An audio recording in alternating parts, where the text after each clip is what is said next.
2 Chronicles chapter 1. Now Solomon the son of David strengthened himself over his kingdom, and Yahweh his God was with him and highly exalted him.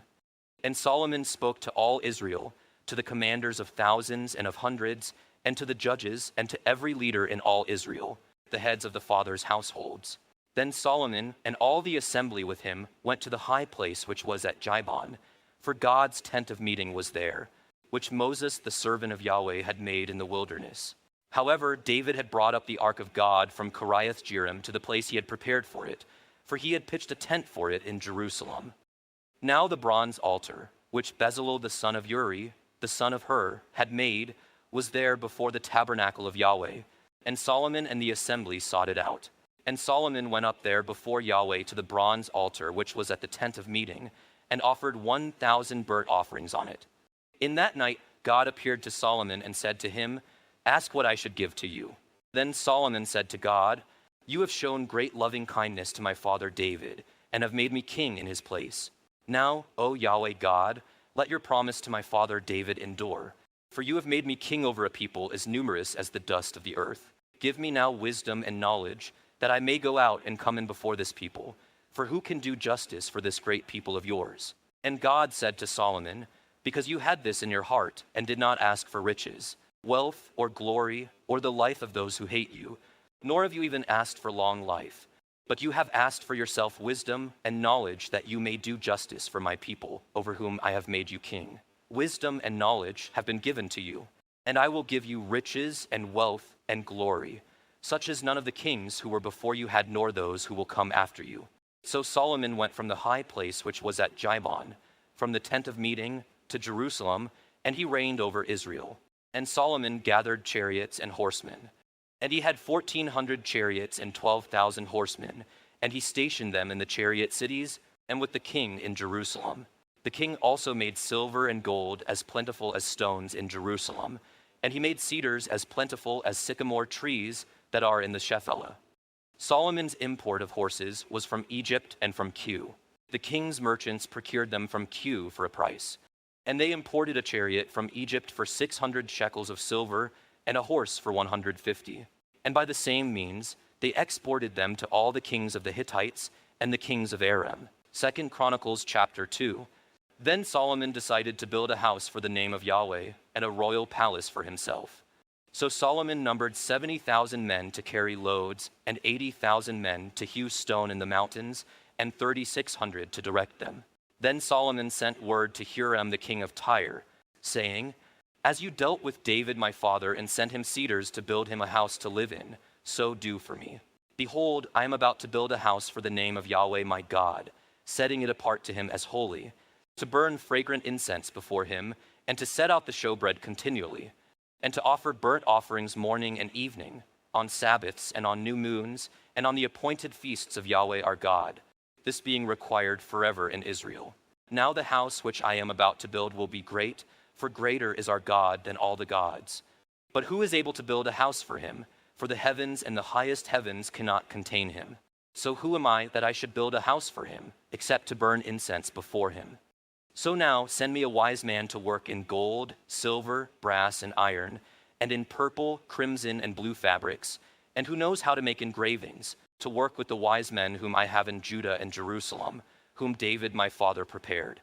Send me also cedar, cypress, and algum timber from Lebanon, for I know that your servants know how to cut timber of Lebanon. And behold, my servants will work with your servants, to prepare timber in abundance for me, for the house which I am about to build will be great and wonderful.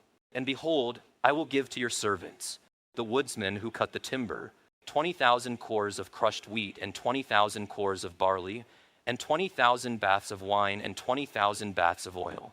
Then Huram king of Tyre said in a letter sent to Solomon, "Because Yahweh loves his people, he has given you to be king over them." Then Huram said, "Blessed be Yahweh, the God of Israel, who has made heaven and earth, who has given King David a wise son, knowledgeable in insight and understanding, who will build a house for Yahweh and a royal palace for himself. So now I am sending Huram-Abi, a wise man who is knowledgeable in understanding, the son of a Danite woman and a Tyrian father, who knows how to work in gold, silver, bronze, iron, stone, and wood, and in purple, blue, linen. and crimson fabrics, and who knows how to make all kinds of engravings, and to devise any design which may be given to him, to work with your wise men, and with the wise men of my lord David your father. So now let my lord send to his servants wheat and barley, oil and wine, of which he has spoken. And we will cut whatever timber you need from Lebanon, and bring it to you on rafts by sea to Joppa, so that you may carry it up to Jerusalem. Then Solomon numbered all the sojourners who were in the land of Israel, following the census which his father David had taken, and 153,600 were found. And he made 70,000 of them to carry loads, and 80,000 as hewers of stone in the mountains, and 3,600 directors to make the people work. 2 Chronicles chapter 3. Then Solomon began to build the house of Yahweh in Jerusalem on Mount Moriah, where Yahweh had appeared to his father David, at the place that David had prepared on the thrashing floor of Ornan the Jebusite. Then he began to build on the second day, in the second month of the 4th year of his reign. Now these are the foundations which Solomon laid for building the house of God. The length in cubits, according to the old standard, was 60 cubits, and the width 20 cubits. And the porch which was in front of the house was as long as the width of the house, 20 cubits, and the height 120. And inside he overlaid it with pure gold. Now he overlaid the main room with cypress wood, and overlaid it with fine gold, and ornamented it with palm trees and chains. Further, he overlaid the house with precious stones for beauty, and the gold was gold from Parvaim. He also covered the house with gold, the beams, the thresholds, and its walls and its doors, and he carved cherubim on the walls. And he made the room of the Holy of Holies. Its length across the width of the house was 20 cubits, and its width was 20 cubits. And he covered it with fine gold, amounting to 600 talents. Now the weight of the nails was 50 shekels of gold. He also covered the upper rooms with gold. Then in the room of the Holy of Holies, he made 2 cherubim of fashioned work and overlaid them with gold. Now the wingspan of the cherubim was 20 cubits. The wing of one of 5 cubits touched the wall of the house, and its other wing of 5 cubits touched the wing of the other cherub. And the wing of the other cherub of 5 cubits touched the wall of the house, and its other wing of 5 cubits was attached to the wing of the first cherub. The wings of these cherubim extended 20 cubits, and they stood on their feet facing the main room. And he made the veil of blue, purple, crimson, and fine linen, and he ornamented cherubim on it. He also made 2 pillars for the front of the house, 35 cubits high, and the capital on the top of each was 5 cubits. And he made chains in the inner sanctuary and put them on the top of the pillars. And he made 100 pomegranates and put them on the chains. Thus he set up the pillars in front of the temple, one on the right and one on the left, and named the one on the right Jachin and the one on the left Boaz. 2 Chronicles chapter 4. Then he made a bronze altar, 20 cubits in length and 20 cubits in width and 10 cubits in height. And he made the sea of cast metal 10 cubits from brim to brim, circular in form, and its height was 5 cubits, and 30 cubits in its circumference. Now figures like oxen were under it and encircling it, 10 cubits entirely encircling the sea. The oxen were in 2 rows, cast in one piece. It stood on 12 oxen, 3 facing the north, 3 facing west, 3 facing south, and 3 facing east. And the sea was set on top of them, and all their rear parts turned inward. And it was a handbreadth thick, and its brim was made like the brim of a cup, as a lily blossom. It could hold 3,000 baths. He also made 10 lavers, and set 5 on the right side and 5 on the left, in which to wash things, that is, in which they would rinse things for the burnt offering. But the sea was for the priests to wash in. Then he made the 10 golden lampstands in the way prescribed for them, and he put them in the temple, 5 on the right side and 5 on the left. He also made 10 tables and placed them in the temple, 5 on the right side and 5 on the left. And he made 100 golden bowls. Then he made the court of the priests and the great court and doors for the court, and overlaid their doors with bronze. And he put the sea on the right side of the house toward the southeast. And Huram made the pots, and the shovels, and the bowls. So Huram completed doing the work which he did for King Solomon in the house of God, the 2 pillars, and the 2 bowls, and the 2 capitals on top of the pillars, and the 2 networks to cover the 2 bowls of the capitals which were on top of the pillars, and the 400 pomegranates for the 2 networks, 2 rows of pomegranates for each network to cover the 2 bowls of the capitals which were on the pillars. He also made the stands, And he made the lavers on the stands, and the one sea with the 12 oxen under it, and the pots and the shovels and the flesh hooks and all its utensils. Hiram-Abi made of polished bronze for King Solomon for the house of Yahweh. On the plain of the Jordan the king cast them, in the clay ground between Sukkot and Zereda. Thus Solomon made all these utensils in great quantities, for the weight of the bronze could not be found out. Solomon also made all the furniture which was in the house of God, even the golden altar and the tables with the bread of the presence on them, and the lampstands with their lamps of pure gold, to burn in front of the inner sanctuary in the way prescribed, and the flowers and the lamps and the tongs of gold, of purest gold, and the snuffers and the bowls and the spoons and the fire pans of pure gold, and the entrance of the house, its inner doors for the Holy of Holies and the doors of the house, that is, of the nave of gold. 2 Chronicles chapter 5. Thus all the work that Solomon did for the house of Yahweh was finished. And Solomon brought in the things set apart as holy by his father David, even the silver and the gold and all the utensils, and he put them in the treasuries of the house of God. Then Solomon assembled the elders of Israel and all the heads of the tribes, the leaders of the fathers' households of the sons of Israel, to Jerusalem, to bring up the ark of the covenant of Yahweh from the city of David, which is Zion. And all the men of Israel assembled themselves to the king at the feast, that is in the 7th month. Then all the elders of Israel came, and the Levites carried the ark. And they brought up the ark and the tent of meeting and all the holy utensils which were in the tent. The Levitical priests brought them up. And King Solomon and all the congregation of Israel who congregated with him before the ark were sacrificing so many sheep and oxen that they could not be counted or numbered. Then the priests brought the ark of the covenant of Yahweh to its place, into the inner sanctuary of the house, to the Holy of Holies, under the wings of the cherubim. And the cherubim spread their wings over the place of the ark, and the cherubim made a covering over the ark and its poles from above. But the poles were so long that the ends of the poles of the ark could be seen before the inner sanctuary, but they could not be seen outside, and they are there to this day. There was nothing in the ark except the 2 tablets which Moses put there at Horeb, where Yahweh cut a covenant with the sons of Israel when they came out of Egypt.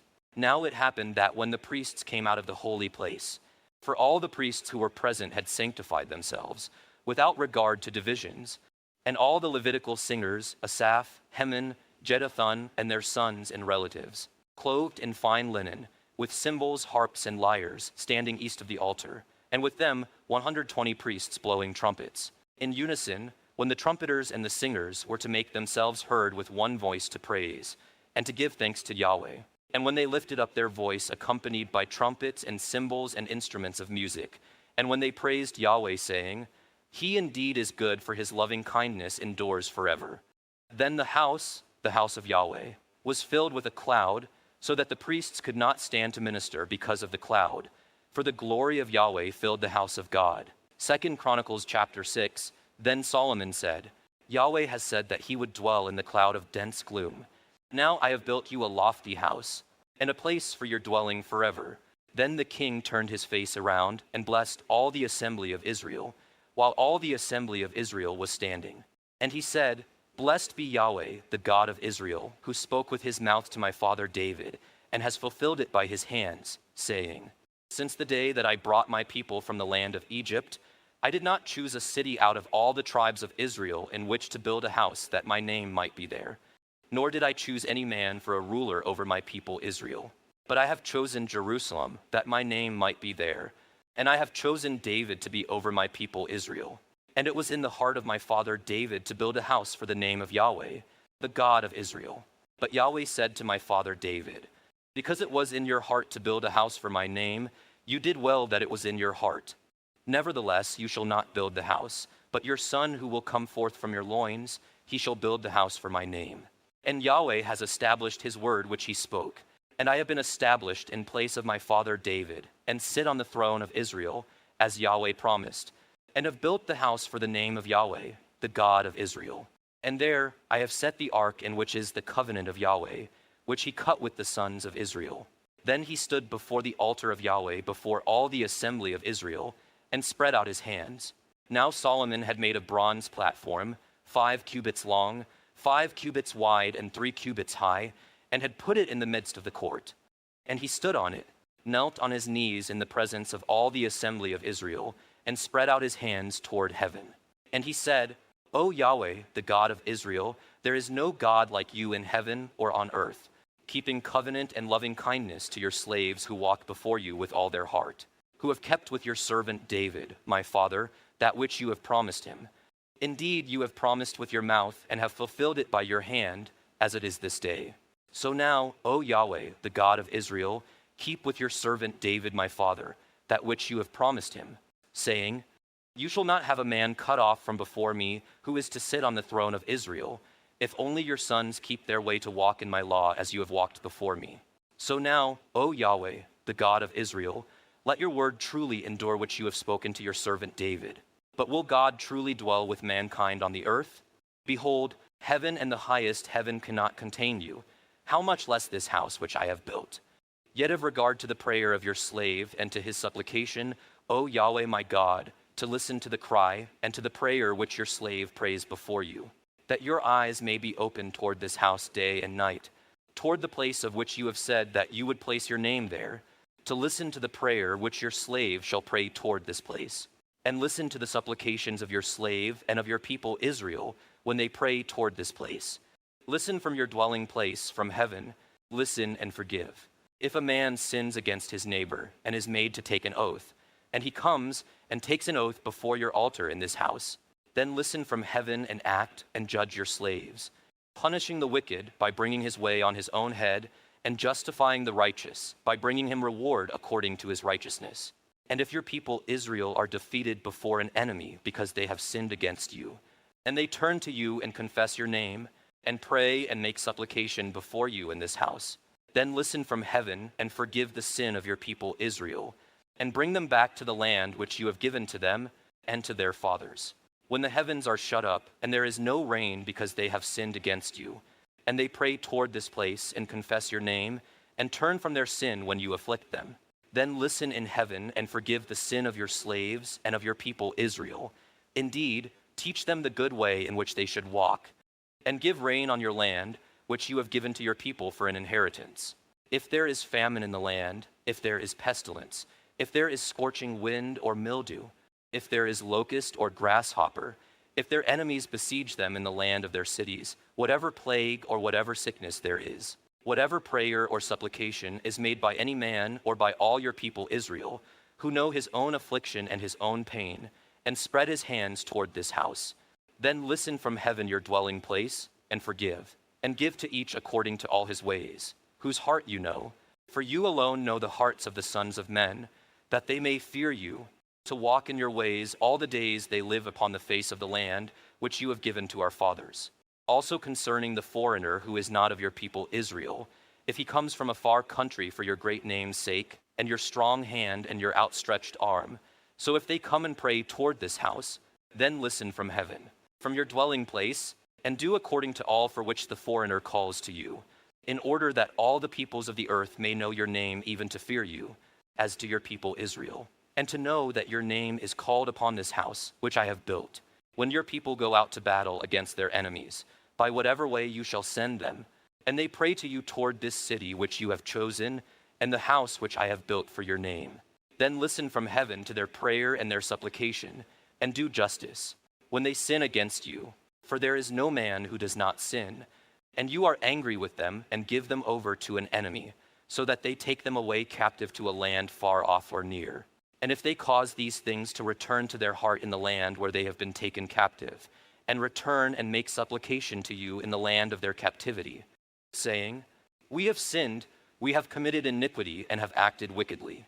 And if they return to you with all their heart, and with all their soul in the land of their captivity, where they have been taken captive, and pray toward their land which you have given to their fathers, and the city which you have chosen, and toward the house which I have built for your name, then listen from heaven, from your dwelling place, to their prayer and supplications, and do justice for them, and forgive your people who have sinned against you. Now, O my God, I pray, let your eyes be open, and your ears attentive to the prayer offered in this place. So now arise, O Yahweh God, to your resting place, you and the ark of your strength. Let your priests, O Yahweh God, be clothed with salvation, and let your holy ones be glad in what is good. O Yahweh God, do not turn away the face of your anointed. Remember your loving kindness to your servant David. 2 Chronicles chapter 7. Now when Solomon had finished praying, fire came down from heaven and consumed the burnt offering and the sacrifices, and the glory of Yahweh filled the house. And the priests could not enter into the house of Yahweh, because the glory of Yahweh filled the house of Yahweh. And all the sons of Israel, seeing the fire come down and the glory of Yahweh upon the house, bowed down on the pavement with their faces to the ground, and they worshipped and gave praise to Yahweh, saying, For he is good, for his loving kindness endures forever. Now the king and all the people were offering sacrifices before Yahweh.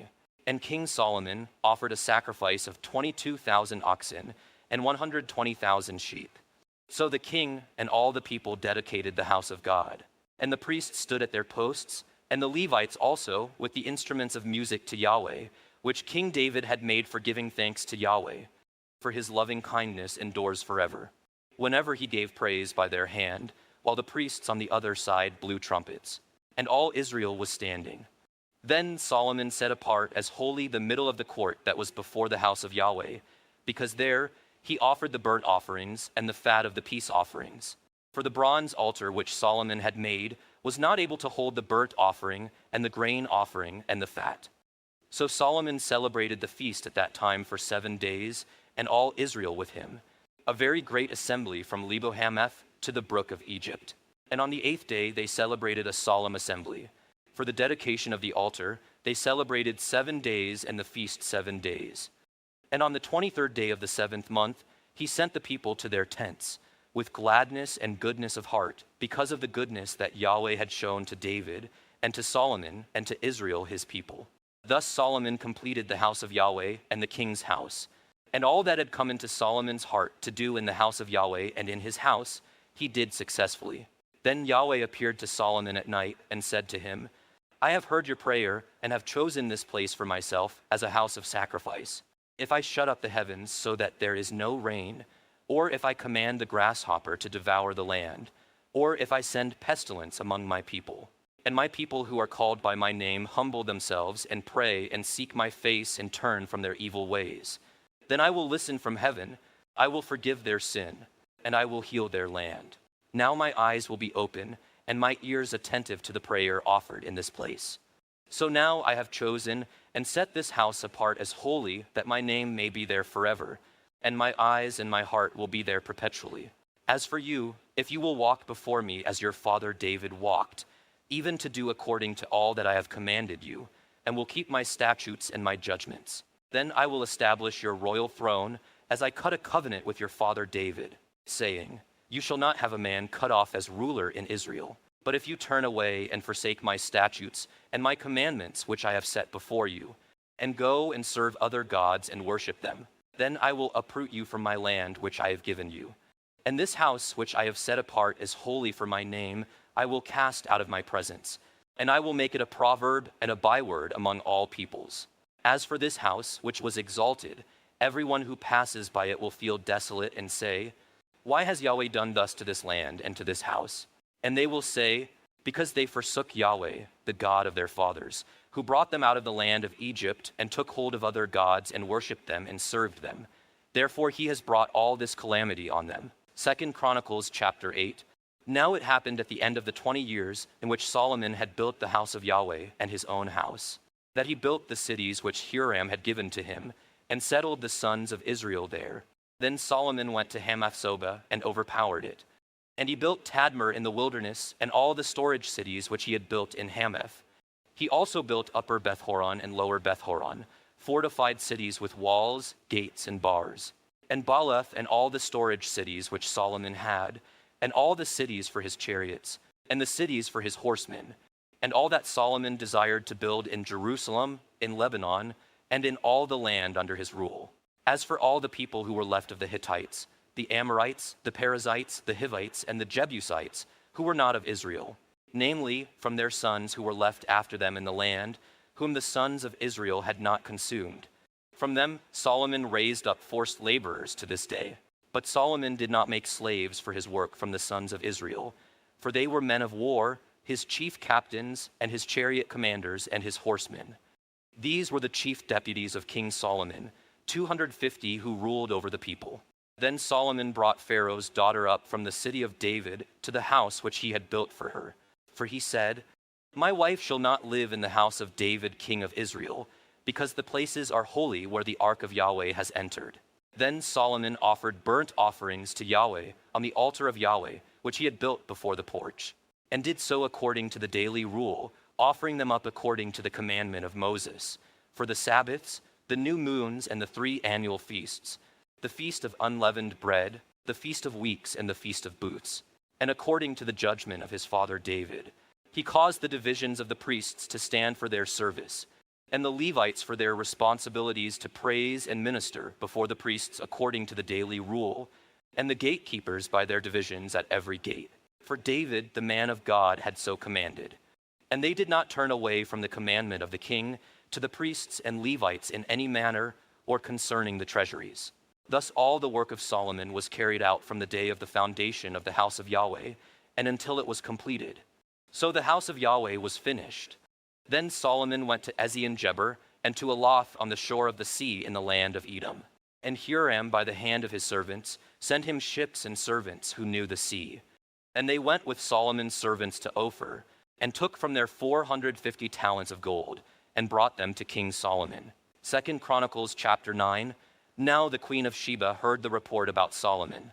So she came to Jerusalem to test Solomon with riddles. She had a very glorious retinue, with camels carrying spices and a large amount of gold and precious stones. And she came to Solomon and spoke with him about all that was in her heart. And Solomon declared to her the answer to all her matters, and not a matter was hidden from Solomon, which he did not declare to her. Then the queen of Sheba saw the wisdom of Solomon, the house which he had built, the food at his table, the seating of his servants, the disposition of his attendants and their attire, his cupbearers and their attire, and his stairway by which he went up to the house of Yahweh, so that there was no more spirit in her. Then she said to the king, "The word is true which I heard in my own land about your words and your wisdom. Nevertheless, I did not believe their words until I came and my eyes had seen it. And behold, the half of the greatness of your wisdom was not declared to me. You exceed the report which I heard. How blessed are your men, how blessed are these your servants who stand before you continually and hear your wisdom. Blessed be Yahweh your God who delighted in you, to set you on his throne as king for Yahweh your God. Because your God loved Israel to cause them to stand forever. Therefore he gave you as king over them, to do justice and righteousness." Then she gave the king 120 talents of gold, and a very great amount of spices and precious stones. There had never been spice like that which the queen of Sheba gave to King Solomon. Also, the servants of Huram and the servants of Solomon, who brought gold from Ophir, brought algum trees and precious stones. And the king made of the algum trees steps for the house of Yahweh, and for the king's house, and lyres and harps for the singers, and none like that was seen before in the land of Judah. Thus King Solomon gave to the queen of Sheba all her desire which she asked, besides a return for what she had brought to the king. Then she turned around and went to her own land together with her servants. Now the weight of gold which came to Solomon in 1 year was 666 talents of gold, besides that which the traders and merchants brought. And all the kings of Arabia and the governors of the country brought gold and silver to Solomon. And King Solomon made 200 large shields of beaten gold, using 600 shekels of beaten gold on each large shield. And he made 300 shields of beaten gold, using 300 shekels of gold on each shield, and the king put them in the house of the forest of Lebanon. Moreover, the king made a great throne of ivory and overlaid it with pure gold. And there were 6 steps to the throne, and a footstool in gold attached to the throne, and arms on each side of the seat, and 2 lions standing beside the arms. 12 lions were also standing there on the 6 steps on the one side and on the other. Nothing like it was made for any other kingdom. Now all King Solomon's drinking vessels were of gold, and all the vessels of the house of the forest of Lebanon were of pure gold. Silver was not considered valuable in the days of Solomon. For the king had ships which went to Tarshish with the servants of Huram.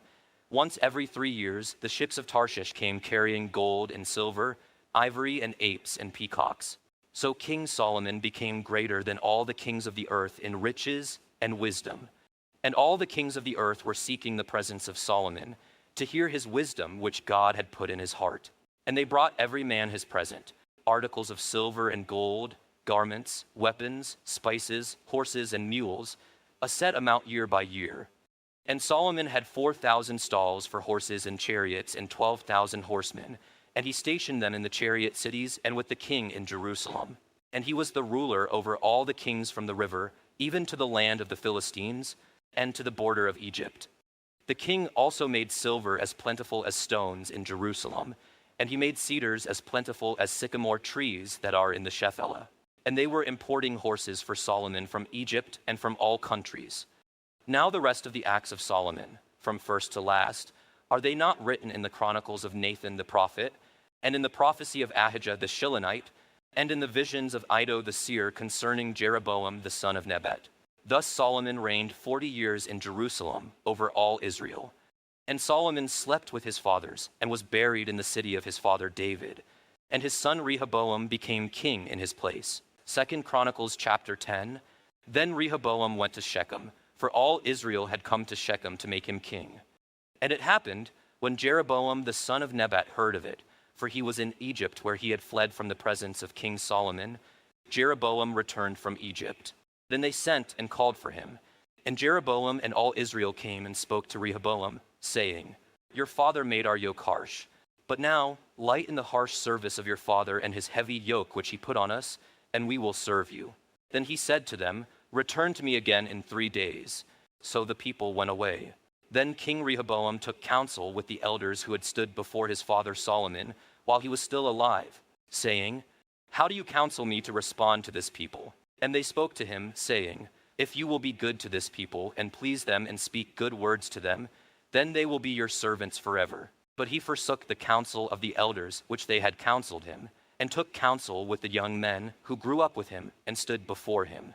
So he said to them, What counsel do you give that we may respond to this people who have spoken to me, saying, Lighten the yoke which your father put on us? Then the young men who grew up with him spoke with him, saying, Thus you shall say to the people who spoke to you, saying, Your father made our yoke heavy, but you make it lighter for us. Thus you shall say to them, My little finger is thicker than my father's loins. So now my father loaded you with a heavy yoke, but I will add to your yoke. My father disciplined you with whips, but I will discipline you with scorpions. So Jeroboam and all the people came to Rehoboam on the 3rd day, as the king had spoken, saying, Return to me on the 3rd day. And the king answered them harshly. And King Rehoboam forsook the counsel of the elders. And he spoke to them according to the counsel of the young men, saying, My father made your yoke heavy, but I will add to it. My father disciplined you with whips, but I will discipline you with scorpions. So the king did not listen to the people, for it was a turn of events from God, that Yahweh might establish his word, which he spoke through Ahijah the Shilonite to Jeroboam the son of Nebat. Now all Israel saw that the king did not listen to them. So the people responded to the king, saying, What portion do we have in David? We have no inheritance in the son of Jesse. Every man to your tents, O Israel. Now see to your own house, David. So all Israel went to their tents.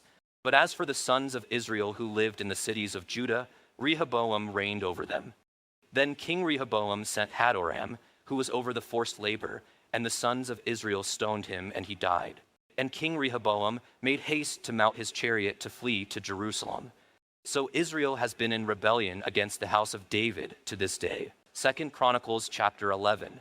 Then Rehoboam came to Jerusalem and assembled the house of Judah and Benjamin, 180,000 chosen men who could wage war, to fight against Israel to return the kingdom to Rehoboam.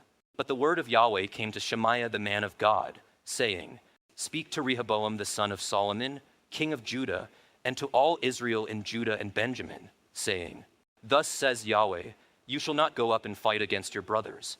Return every man to his house, for this thing is from me. So they listened to the words of Yahweh and returned from going against Jeroboam. Rehoboam lived in Jerusalem and built cities for fortifications in Judah. Thus he built Bethlehem, Edom, Tekoa, Bethser, Soko, Adullam, Gath, Mirsha, Ziph, Adorim, Lachish, Azekah, Zorah, Ajalon, and Hebron, which are fortified cities in Judah and in Benjamin.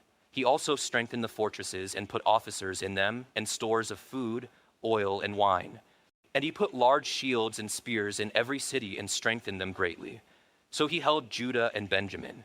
Moreover, the priests and the Levites who were in all Israel took their stand with him from all their territories. For the Levites left their pasture lands and their possession of land, and went to Judah and Jerusalem. For Jeroboam and his sons had rejected them from ministering as priests to Yahweh. And he set up priests of his own for the high places, for the goat demons, and for the calves which he had made. Now those from all the tribes of Israel who gave their hearts to seek Yahweh, the God of Israel, followed them to Jerusalem to sacrifice to Yahweh, the God of their fathers. They strengthened the kingdom of Judah and gave courage to Rehoboam the son of Solomon for 3 years. For they walked in the way of David and Solomon for 3 years. Then Rehoboam took as a wife Mahalath, the daughter of Jeremoth, the son of David, and of Abihail, the daughter of Eliab, the son of Jesse. And she bore him sons, Jeush, Shemariah, and Zaham. And after her he took Maacah, the daughter of Absalom, and she bore him Abijah, Attai, Ziza, and Shelemith. And Rehoboam loved Maacah, the daughter of Absalom, more than all his other wives and concubines. For he had taken 18 wives and 60 concubines, and became the father of 28 sons and 60 daughters. And Rehoboam set up Abijah the son of Maacah to be head and ruler among his brothers, for he intended to make him king. And he acted with discernment, and distributed some of his sons through all the lands of Judah and Benjamin to all the fortified cities, and he gave them sustenance in abundance. And he sought a multitude of wives for them. 2 Chronicles chapter 12. Now it happened that when the kingdom of Rehoboam was established and strong, he and all Israel with him forsook the law of Yahweh. Now it happened in the 5th year of King Rehoboam, because they had been unfaithful to Yahweh, that Shishak king of Egypt came up against Jerusalem, with 1,200 chariots and 60,000 horsemen. And the people who came with him from Egypt were without number, the Lubim, the Sukkiim, and the Ethiopians. And he captured the fortified cities of Judah and came as far as Jerusalem. Now Shemaiah the prophet came to Rehoboam and the princes of Judah who had gathered at Jerusalem because of Shishak. And he said to them, Thus says Yahweh, you have forsaken me, so I also have forsaken you to Shishak. So the princes of Israel and the king humbled themselves and said, Yahweh is righteous. When Yahweh saw that they humbled themselves, the word of Yahweh came to Shemaiah, saying, They have humbled themselves, so I will not bring them to ruin, but I will grant them some measure of escape. And my wrath shall not be poured out on Jerusalem by the hand of Shishak, but they will become his slaves, so that they may know the difference between my slavery and the slavery of the kingdoms of the countries. So Shishak king of Egypt came up against Jerusalem, and took the treasures of the house of Yahweh and the treasures of the king's house. He took everything. He even took the shields of gold which Solomon had made. Then King Rehoboam made shields of bronze in their place, and committed them to the hand of the commanders of the guard, who kept the door of the king's house. Now it happened that as often as the king entered the house of Yahweh, the guards would come and carry them, and then bring them back into the guard's room. And when he humbled himself, the anger of Yahweh turned away from him, so as not to ruin him completely. And also conditions were good in Judah. So King Rehoboam strengthened himself in Jerusalem and reigned. Now Rehoboam was 41 years old when he became king, and he reigned 17 years in Jerusalem, the city which Yahweh had chosen from all the tribes of Israel to put his name there. And his mother's name was Naamah the Ammonitess. And he did evil because he did not set his heart to seek Yahweh. Now the acts of Rehoboam, from first to last, are they not written in the records of Shemaiah the prophet and of Iddo the seer, according to genealogical record? Now there were wars between Rehoboam and Jeroboam all their days. And Rehoboam slept with his fathers and was buried in the city of David. And Abijah his son became king in his place. 2 Chronicles chapter 13. In the 18th year of King Jeroboam, Abijah became king over Judah. He reigned 3 years in Jerusalem, and his mother's name was Micaiah the daughter of Uriel of Jibah. Now there was war between Abijah and Jeroboam. And Abijah began the battle with a military force of mighty men, 400,000 chosen men, while Jeroboam arranged them all for battle against him with 800,000 chosen men who were mighty men of valor.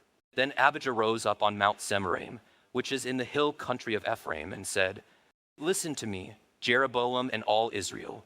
Do you not know that Yahweh, the God of Israel, gave the rule over Israel forever to David and his sons by a covenant of salt. Yet Jeroboam the son of Nebat, the servant of Solomon the son of David, rose up and rebelled against his master. And worthless men gathered about him, vile men, who proved too strong for Rehoboam, the son of Solomon. He was young and timid, and could not exert his strength before them.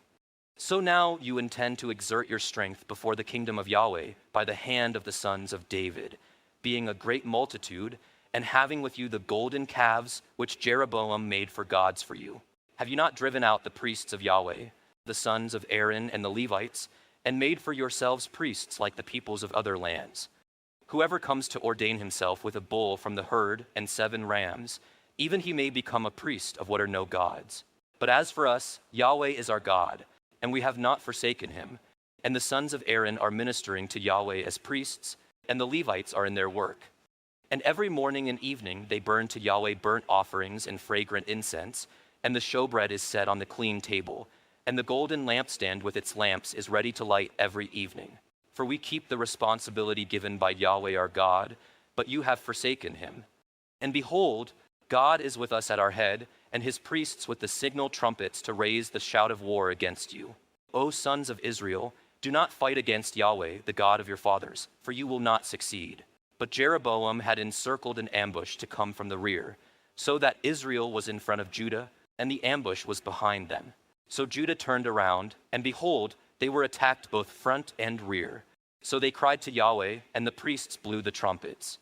Then the men of Judah raised a shout of war. And when the men of Judah raised the shout of war, then it was that God smote Jeroboam and all Israel before Abijah and Judah. So the sons of Israel fled before Judah, and God gave them into their hand. And Abijah and his people struck them down with a great slaughter, and 500,000 chosen men of Israel fell slain. Thus the sons of Israel were subdued at that time, and the sons of Judah were strong because they leaned upon Yahweh, the God of their fathers. And Abijah pursued Jeroboam and captured from him several cities, Bethel with its towns, Jeshanah with its towns, and Ephron with its towns. Now Jeroboam did not again recover power in the days of Abijah, and Yahweh smote him and he died. But Abijah became stronger, and he took 14 wives to himself, and became the father of 22 sons and 16 daughters. Now the rest of the acts of Abijah, and his ways and his words are written in the treatise of the prophet Iddo. 2 Chronicles chapter 14, so Abijah slept with his fathers, and they buried him in the city of David, and Asa his son became king in his place. The land was quiet for 10 years during his days. And Asa did what was good and right in the sight of Yahweh his God, for he removed the foreign altars in high places, shattered the sacred pillars, cut the Asherim in pieces, and said for Judah to seek Yahweh, the God of their fathers, and to do the law and the commandment. He also removed the high places and the incense altars from all the cities of Judah. And the kingdom was quiet before him. And he built fortified cities in Judah, since the land was quiet, and there was no one at war with him during those years, because Yahweh had given him rest. And he said to Judah, "Let us build these cities and surround them with walls and towers, gates and bars. The land is still ours because we have sought Yahweh our God. We have sought him, and he has given us rest on every side." So they built and succeeded. Now Asa had a military force of 300,000 from Judah, bearing large shields and spears, and 280,000 from Benjamin, bearing shields and wielding bows. All of them were mighty men of valor. Then Zerah the Ethiopian went out against them with a military force of 1,000,000 men and 300 chariots, and he came to Mersha. So Asa went out to meet him, and they arranged themselves for battle in the valley of Zephathah at Mersha. Then Asa called to Yahweh his God and said, "Yahweh, there is no one besides you to help in the battle between those of abundant power and those who have no power. So help us, O Yahweh our God, for we lean on you, and in your name have come against this multitude. O Yahweh, you are our God. Let not mortal man prevail against you." So Yahweh smote the Ethiopians before Asa and before Judah, and the Ethiopians fled. And Asa and the people who were with him pursued them as far as Gerar. And so many Ethiopians fell that they could not recover, for they were shattered before Yahweh and before his army. And they carried away very much spoil. And they struck down all the cities around Gerar, for the dread of Yahweh had fallen on them. And they plundered all the cities, for there was much plunder in them. They also struck down those who owned livestock, and they carried away large numbers of sheep and camels. Then they returned to Jerusalem. 2 Chronicles chapter 15. Now the Spirit of God came on Azariah the son of Oded, and he went out to meet Asa and said to him, "Listen to me, Asa, and all Judah and Benjamin. Yahweh is with you when you are with him. And if you seek him, he will be found. But if you forsake him, he will forsake you." Now for many days Israel was without the true God, and without a teaching priest, and without law. But in their distress they turned to Yahweh, the God of Israel, and they searched for him, and he was found by them. Now in those times there was no peace to him who went out or to him who came in, for much confusion was upon all the inhabitants of the lands. And nation was crushed by nation, and city by city, for God threw them into confusion with every kind of distress. But you, be strong and do not let your hands fall limp, for there is reward for your work. Now when Asa heard these words, and the prophecy which Azariah the son of Oded the prophet spoke, he strengthened himself, and took away the detestable idols from all the land of Judah and Benjamin, and from the cities which he had captured in the hill country of Ephraim. He then renewed the altar of Yahweh, which was in front of the porch of Yahweh. And he gathered all Judah and Benjamin, and those from Ephraim, Manasseh and Simeon, who sojourned with them, for many defected to him from Israel when they saw that Yahweh his God was with him. So they assembled at Jerusalem in the 3rd month of the 15th year of Asa's reign. And they sacrificed to Yahweh that day 700 oxen and 7,000 sheep from the spoil they had brought. They entered into the covenant to seek Yahweh, the God of their fathers, with all their heart and soul. And whoever would not seek Yahweh, the God of Israel, should be put to death, whether small or great, man or woman. Moreover, they swore an oath to Yahweh with a loud voice, with shouting, with trumpets, and with horns. All Judah was glad concerning the oath, for they had sworn with their whole heart and had searched for him with all their desire, and he was found by them. So Yahweh gave them rest on every side. He also removed Maacah, the mother of King Asa, from being queen mother, because she had made a horrid image as an Asherah. And Asa cut down her horrid image, crushed it, and burned it at the brook Kidron. But the high places were not removed from Israel. Nevertheless, Asa's heart was wholly devoted all his days. And he brought into the house of God the holy things of his father, and his own holy things, silver and gold and utensils. And there was no more war until the 35th year of Asa's reign. 2 Chronicles chapter 16. In the 36th year of Asa's reign, Baasha king of Israel went up against Judah, and built up Ramah in order to prevent anyone from going out or coming into Asa king of Judah. Then Asa brought out silver and gold from the treasuries of the house of Yahweh and the king's house, and sent them to Ben-Hadad king of Aram, who lived in Damascus, saying, "Let there be a covenant between you and me, as between my father and your father. Behold, I have sent you silver and gold. Go, break your covenant with Baasha king of Israel, so that he will withdraw from me." So Ben-Hadad listened to King Asa, and sent the commanders of his military forces against the cities of Israel, and they struck down Ijon, Dan, Abel-maim, and all the store cities of Naphtali. Now it happened that when Baasha heard of it, he ceased building up Ramah and stopped his work. Then King Asa brought all Judah, and they carried away the stones of Ramah and its timber with which Baasha had been building, and with them he built Jebah and Mizpah. Now at that time Hanani the seer came to Asa king of Judah and said to him, "Because you have leaned on the king of Aram and have not leaned on Yahweh your God, therefore the military force of the king of Aram has escaped out of your hand. Were not the Ethiopians and the Lubim a vast military force with an exceedingly vast number of chariots and horsemen? Yet because you leaned on Yahweh, he gave them into your hand. For the eyes of Yahweh move to and fro throughout the earth, that he may strongly support those whose heart is wholly devoted to him. You have acted foolishly in this. Indeed, from now on you will surely have wars." Then Asa was vexed with the seer and put him in prison, for he was enraged at him for this. And Asa oppressed some of the people at the same time. Now behold, the acts of Asa from first to last, behold, they are written in the book of the kings of Judah and Israel. And Asa became diseased in his feet in the 39th year of his reign. His disease was severe, yet even in his disease he did not seek Yahweh, but the physicians. So Asa slept with his fathers, and he died in the 41st year of his reign. And they buried him in his own tomb, which he had cut out for himself in the city of David. And they laid him in the resting place, which he had filled with spices of various kinds, blended by the perfumer's art. And they made a very great fire for him. 2 Chronicles chapter 17. Jehoshaphat his son then became king in his place, and strengthened himself over Israel. And he put military forces in all the fortified cities of Judah, and put garrisons in the land of Judah, and in the cities of Ephraim, which Asa his father had captured. And Yahweh was with Jehoshaphat, because he walked in the ways of his father David's earlier days, and did not seek the Baals, but sought the God of his father, walked in his commandments, and did not act as Israel did.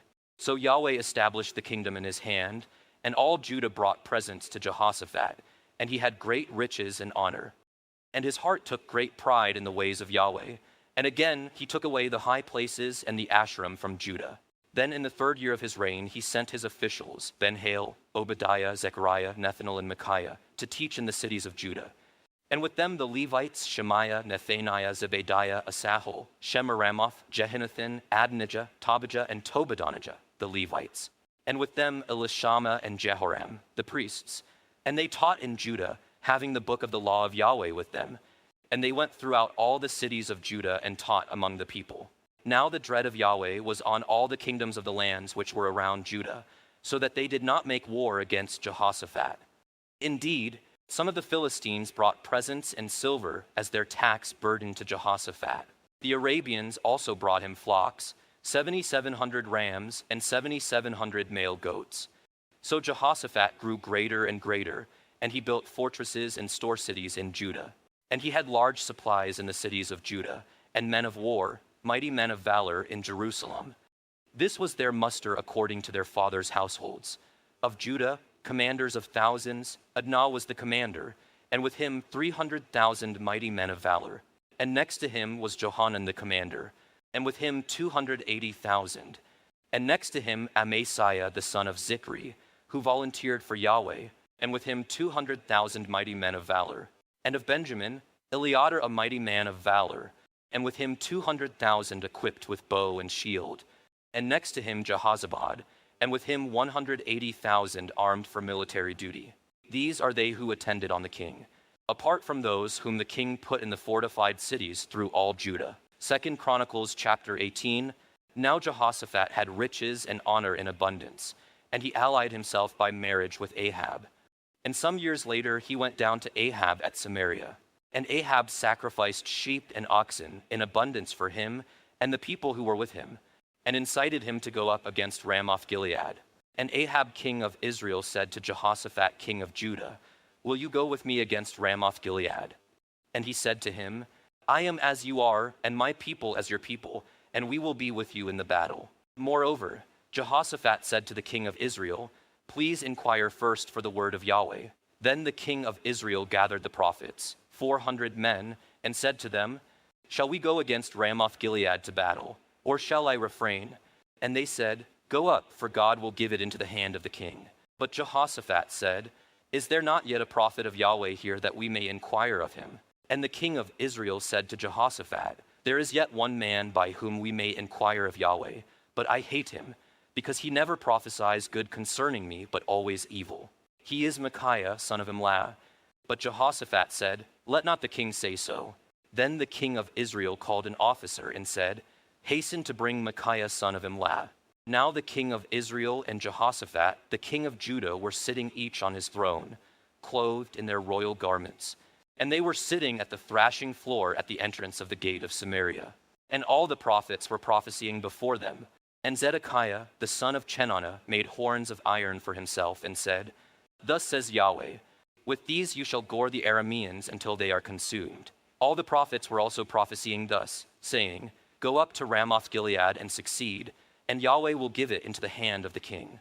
Now the messenger who went to summon Micaiah spoke to him, saying, "Behold, the words of the prophets, as if from one mouth, are good to the king. So please let your word be like one of them, and speak that which is good." But Micaiah said, "As Yahweh lives, what my God says, that I shall speak." Then he came to the king, and the king said to him, "Micaiah, shall we go to Ramoth Gilead to battle, or shall I refrain?" And he said, "Go up and succeed, and they will be given into your hand." Then the king said to him, How many times must I make you swear to speak to me nothing but the truth in the name of Yahweh? So he said, I saw all Israel, scattered on the mountains, like sheep which have no shepherd. And Yahweh said, These have no master. Let each of them return to his house in peace. So the king of Israel said to Jehoshaphat, Did I not say to you that he would not prophesy good concerning me, but evil? Then Micaiah said, Therefore hear the word of Yahweh. I saw Yahweh sitting on his throne, and all the host of heaven standing on his right and on his left. And Yahweh said, Who will entice Ahab king of Israel so that he will go up and fall at Ramoth Gilead? And one said this, while another said that. Then a spirit came forward and stood before Yahweh and said, I will entice him. And Yahweh said to him, How? And he said, I will go out and be a lying spirit in the mouth of all his prophets. Then he said, You shall entice him and also prevail. Go out and do so.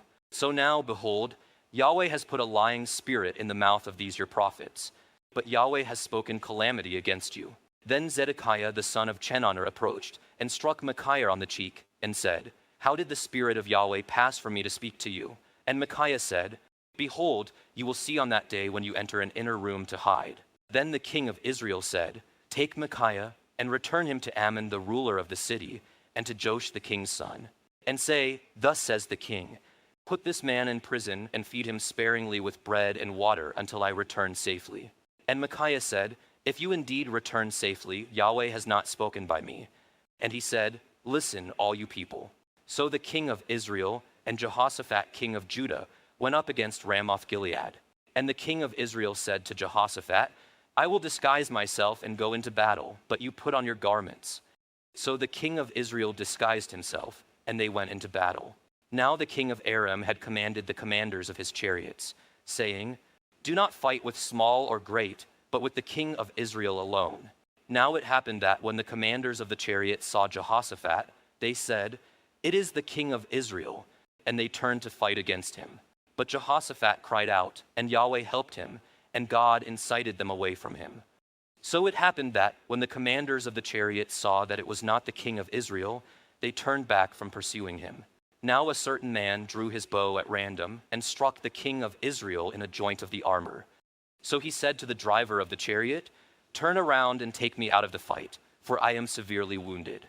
Now the battle raged that day, and the king of Israel propped himself up in his chariot in front of the Arameans until the evening. And at sunset he died. 2 Chronicles chapter 19. Then Jehoshaphat the king of Judah returned in peace to his house in Jerusalem. And Jehu the son of Hanani, the seer, went out to meet him to his face, and said to King Jehoshaphat, Should you help the wicked and love those who hate Yahweh, and so bring wrath on yourself from Yahweh? But some good has been found in you, for you have purged the Asheroth from the land, and you have set your heart to seek God. So Jehoshaphat lived in Jerusalem. Indeed, he returned and went out among the people from Beersheba to the hill country of Ephraim, and caused them to return back to Yahweh, the God of their fathers. And he appointed judges in the land in all the fortified cities of Judah, in each city. And he said to the judges, Consider what you are doing, for you do not judge for man, but for Yahweh who is with you when you render judgment. So now then let the dread of Yahweh be upon you. Be careful what you do, because with Yahweh our God there is no unrighteousness or partiality or the taking of a bribe. In Jerusalem also Jehoshaphat appointed some of the Levites and priests, and some of the heads of the fathers' households of Israel, for the judgment of Yahweh and to judge disputes. So they returned to Jerusalem. Then he commanded them, saying, Thus you shall do in the fear of Yahweh, faithfully and wholeheartedly. Whenever any dispute comes to you from your brothers who live in their cities, between blood and blood, between law and commandment, statutes and judgments, you shall warn them so that they may not be guilty before Yahweh, and wrath may not come on you and your brothers. Thus you shall do, and you will not be guilty. And behold, Amariah the chief priest will be over you in all that pertains to Yahweh, and Zebediah the son of Ishmael, the ruler of the house of Judah, in all that pertains to the king. Also the Levites shall be officers before you. Be strong and act, and Yahweh be with the one who is good. 2 Chronicles chapter 20. Now it happened after this, that the sons of Moab and the sons of Ammon, together with some of the Ammonites, came to make war against Jehoshaphat.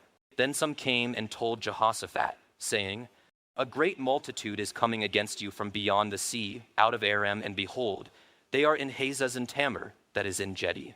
And Jehoshaphat was afraid, and set his face to seek Yahweh, and called for a fast throughout all Judah.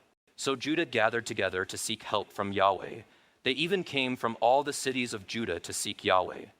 Then Jehoshaphat stood in the assembly of Judah and Jerusalem in the house of Yahweh before the new court.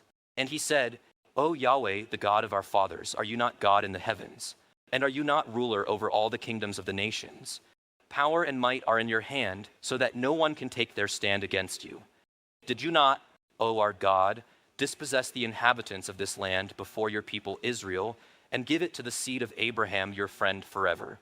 And they have lived in it, and have built you a sanctuary there for your name, saying, Should evil come upon us, the sword, or judgment, or pestilence, or famine, we will stand before this house and before you, for your name is in this house, and cry to you in our distress, and you will hear and save us. So now, behold, the sons of Ammon and Moab and Mount Seir, whom you did not let Israel invade when they came out of the land of Egypt, they turned aside from them and did not destroy them. And behold, they are rewarding us by coming to drive us out from your possession, which you have caused us to possess. O our God, will you not judge them? For we are powerless before this great multitude who are coming against us, and we do not know what we should do, but our eyes are on you. Now all Judah was standing before Yahweh, with their little ones, their wives, and their children. Then in the midst of the assembly, the Spirit of Yahweh came upon Jehaziel the son of Zechariah, the son of Benaiah, the son of Jael, the son of Mattaniah, the Levite of the sons of Asaph. And he said, Pay attention, all Judah and the inhabitants of Jerusalem and King Jehoshaphat. Thus says Yahweh to you, Do not fear or be dismayed because of this great multitude, for the battle is not yours but God's. Tomorrow go down against them.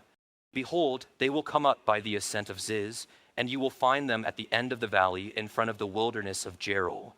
You need not fight in this battle. Take your stand and see the salvation of Yahweh on your behalf, O Judah and Jerusalem. Do not fear or be dismayed. Tomorrow go out to face them, for Yahweh is with you. So Jehoshaphat bowed his head with his face to the ground, and all Judah and the inhabitants of Jerusalem fell down before Yahweh, worshiping Yahweh. Then the Levites from the sons of the Kohathites and of the sons of the Korahites rose up to praise Yahweh, the God of Israel, with a very loud voice. And they rose early in the morning and went out to the wilderness of Tekoa. And when they went out, Jehoshaphat stood and said, Listen to me, O Judah and inhabitants of Jerusalem. Establish your faith in Yahweh your God, and you will be established. Establish your faith in his prophets and succeed. When he had taken counsel with the people, he caused those who sang to Yahweh and those who praised him to stand in holy attire as they went out before the army, saying, Give thanks to Yahweh, for his loving kindness endures forever.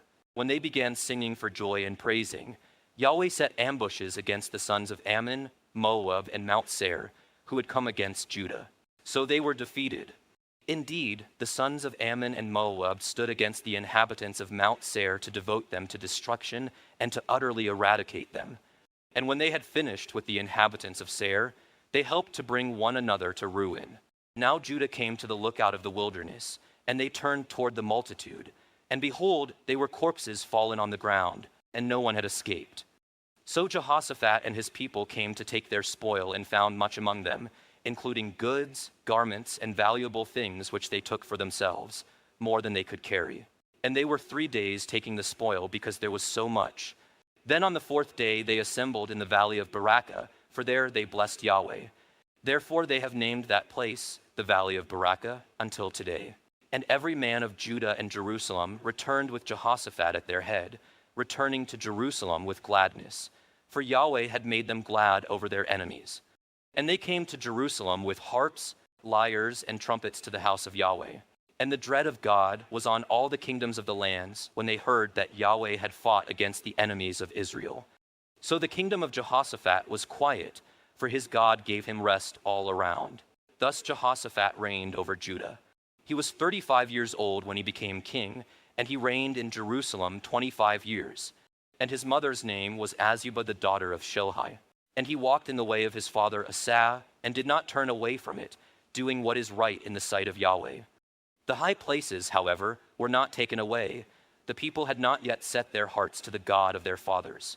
Now the rest of the acts of Jehoshaphat, first to last, behold, they are written in the Chronicles of Jehu the son of Hanani, which is recorded in the book of the kings of Israel. Afterwards, Jehoshaphat king of Judah allied himself with Ahaziah king of Israel. He acted wickedly in so doing. So he allied himself with him to make ships to go to Tarshish, and they made the ships in Ezion-Geber. Then Eliezer the son of Dodavahu of Mersha prophesied against Jehoshaphat, saying, "Because you have allied yourself with Ahaziah, Yahweh has destroyed your works." So the ships were broken and could not go to Tarshish. 2 Chronicles chapter 21. And Jehoshaphat slept with his fathers and was buried with his fathers in the city of David. And Jehoram his son became king in his place. Now he had brothers, the sons of Jehoshaphat, Azariah, Jehiel, Zechariah, Azariahu, Michael, and Shephatiah. All these were the sons of Jehoshaphat king of Israel. And their father gave them many gifts of silver, gold, and precious things, with fortified cities in Judah. But he gave the kingdom to Jehoram because he was the firstborn. So Jehoram arose over the kingdom of his father and strengthened himself. And he killed all his brothers with the sword, and some of the commanders of Israel also. Jehoram was 32 years old when he became king, and he reigned 8 years in Jerusalem. And he walked in the way of the kings of Israel, just as the house of Ahab had done, for Ahab's daughter was his wife. And he did what was evil in the sight of Yahweh. However, Yahweh was not willing to make the house of David a ruin because of the covenant which he had cut with David, and since he had promised to give a lamp to him and his sons forever.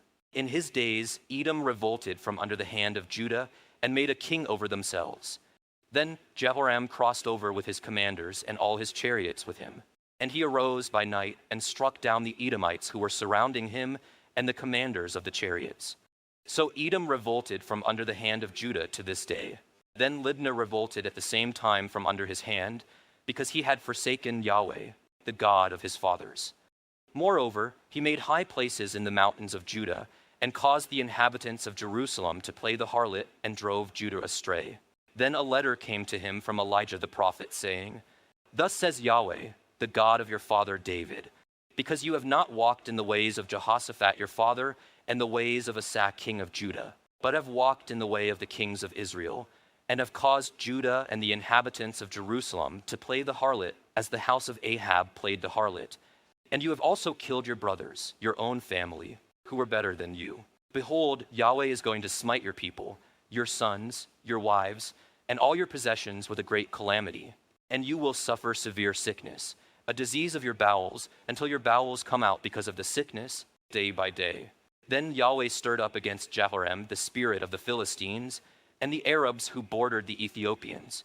And they went up against Judah and invaded it, and carried away all the possessions found in the king's house together with his sons and his wives, so that no son was left to him except Jehoahaz, the youngest of his sons. So after all this, Yahweh smote him in his bowels with an incurable sickness. Now it happened in the course of time, at the end of 2 years, that his bowels came out because of his sickness, and he died with this greatly painful disease. And his people made no fire for him like the fire for his fathers. He was 32 years old when he became king, and he reigned in Jerusalem 8 years. And he departed with no one's regret, and they buried him in the city of David, but not in the tombs of the kings. 2 Chronicles chapter 22. Then the inhabitants of Jerusalem made Ahaziah, his youngest son, king in his place. For the band of men who came with the Arabs to the camp had killed all the older sons.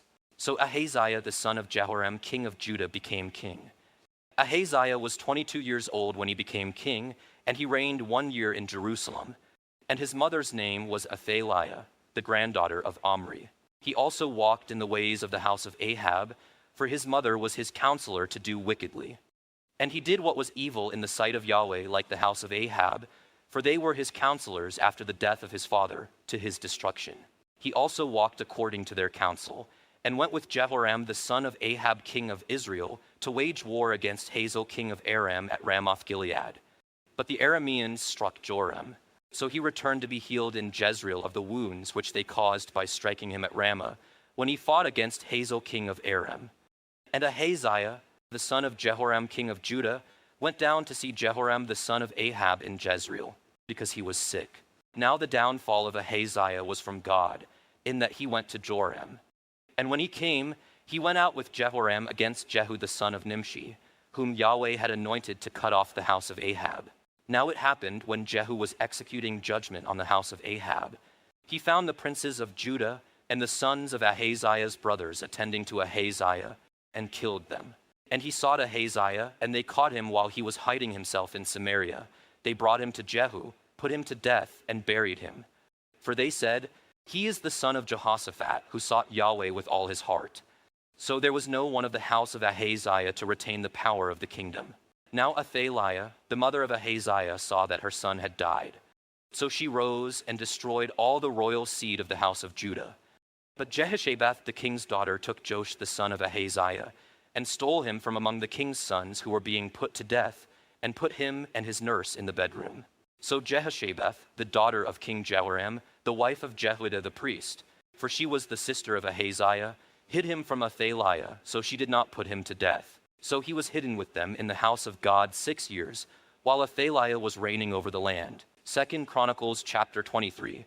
Now in the 7th year Jehoiada strengthened himself, and took commanders of hundreds: Azariah the son of Jeroham, Ishmael the son of Johanan, Azariah the son of Abd, Mosca the son of Adiah, and Elishaphat the son of Zikri, and they entered into a covenant with him.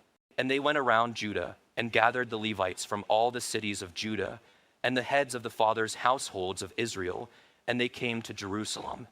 Then all the assembly cut a covenant with the king in the house of God. And Jehoiada said to them, "Behold, the king's son shall reign, as Yahweh has spoken concerning the sons of David. This is the thing which you shall do.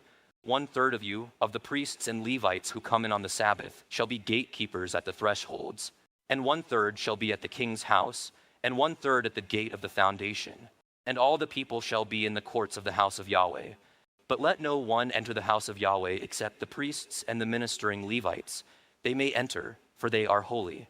And let all the people keep the charge of Yahweh. And the Levites will surround the king, each man with his weapons in his hand, and whoever enters the house, let him be put to death. And be with the king when he comes in and when he goes out." So the Levites and all Judah did according to all that Jehoiada the priest commanded. And each one of them took his men who were to come in on the Sabbath, with those who were to go out on the Sabbath. For Jehoiada the priest did not dismiss any of the divisions. Then Jehoiada the priest gave to the commanders of hundreds the spears and the shields and small shields which had been King David's, which were in the house of God. And he caused all the people to stand, each man with his weapon in his hand, from the right side of the house to the left side of the house, by the altar and by the house, around the king. Then they brought out the king's son and put the crown on him, and gave him the testimony and made him king. And Jehoiada and his sons anointed him and said, "Long live the king." Then Athaliah heard the noise of the people running and praising the king. So she came into the house of Yahweh to the people. And she looked, and behold, the king was standing by his pillar at the entrance, and the commanders and the trumpeters were beside the king. And all the people of the land were glad and blew trumpets, the singers with their musical instruments leading the praise. Then Athaliah tore her clothes and said, "Treason, treason." Then Jehoiada the priest brought out the commanders of hundreds, who were appointed over the military force, and said to them, "Bring her out between the ranks, and whoever follows her, let him be put to death with the sword." For the priest said, "You shall not put her to death in the house of Yahweh." So they laid hands on her, and when she arrived at the entrance of the horse gate of the king's house, they put her to death there. Then Jehoiada cut a covenant between himself and all the people and the king, that they would be the people of Yahweh. And all the people came to the house of Baal and tore it down, and his altars and his images they broke in pieces, and they killed Mattan the priest of Baal before the altars. And Jehoiada placed the assignments concerning the house of Yahweh in the hand of the Levitical priests, whom David had divided by lot to be over the house of Yahweh, to offer the burnt offerings of Yahweh, as it is written in the law of Moses, with gladness and singing, according to the order of David. And he caused the gatekeepers of the house of Yahweh to stand, so that no one would enter who was in any way unclean. And he took the commanders of hundreds, the nobles, the rulers of the people, and all the people of the land, and brought the king down from the house of Yahweh, and they came through the upper gate to the king's house. And they sat the king upon the royal throne. So all of the people of the land were glad, and the city was quiet, for they had put Athaliah to death with the sword. 2 Chronicles chapter 24. Joash was 7 years old when he became king, and he reigned 40 years in Jerusalem, and his mother's name was Zibiah from Beersheba. And Joash did what was right in the sight of Yahweh all the days of Jehoiada the priest. And Jehoiada took up 2 wives for him, and he became the father of sons and daughters. Now it happened afterwards that Joash had in his heart to restore the house of Yahweh. And he gathered the priests and Levites and said to them, "Go out to the cities of Judah and gather money from all Israel to repair the house of your God annually, and you shall do the matter quickly." But the Levites did not act quickly. So the king called for Jehoiada the chief priest and said to him, "Why have you not required the Levites to bring in from Judah and from Jerusalem the levy fixed by Moses the servant of Yahweh on the congregation of Israel for the tent of the testimony? For the sons of the wicked Athaliah had broken into the house of God, and even used the holy things of the house of Yahweh for the Baals." So the king said the word, and they made a chest and put it outside by the gate of the house of Yahweh. And they made a proclamation in Judah and Jerusalem to bring to Yahweh the levy fixed by Moses the servant of God on Israel in the wilderness.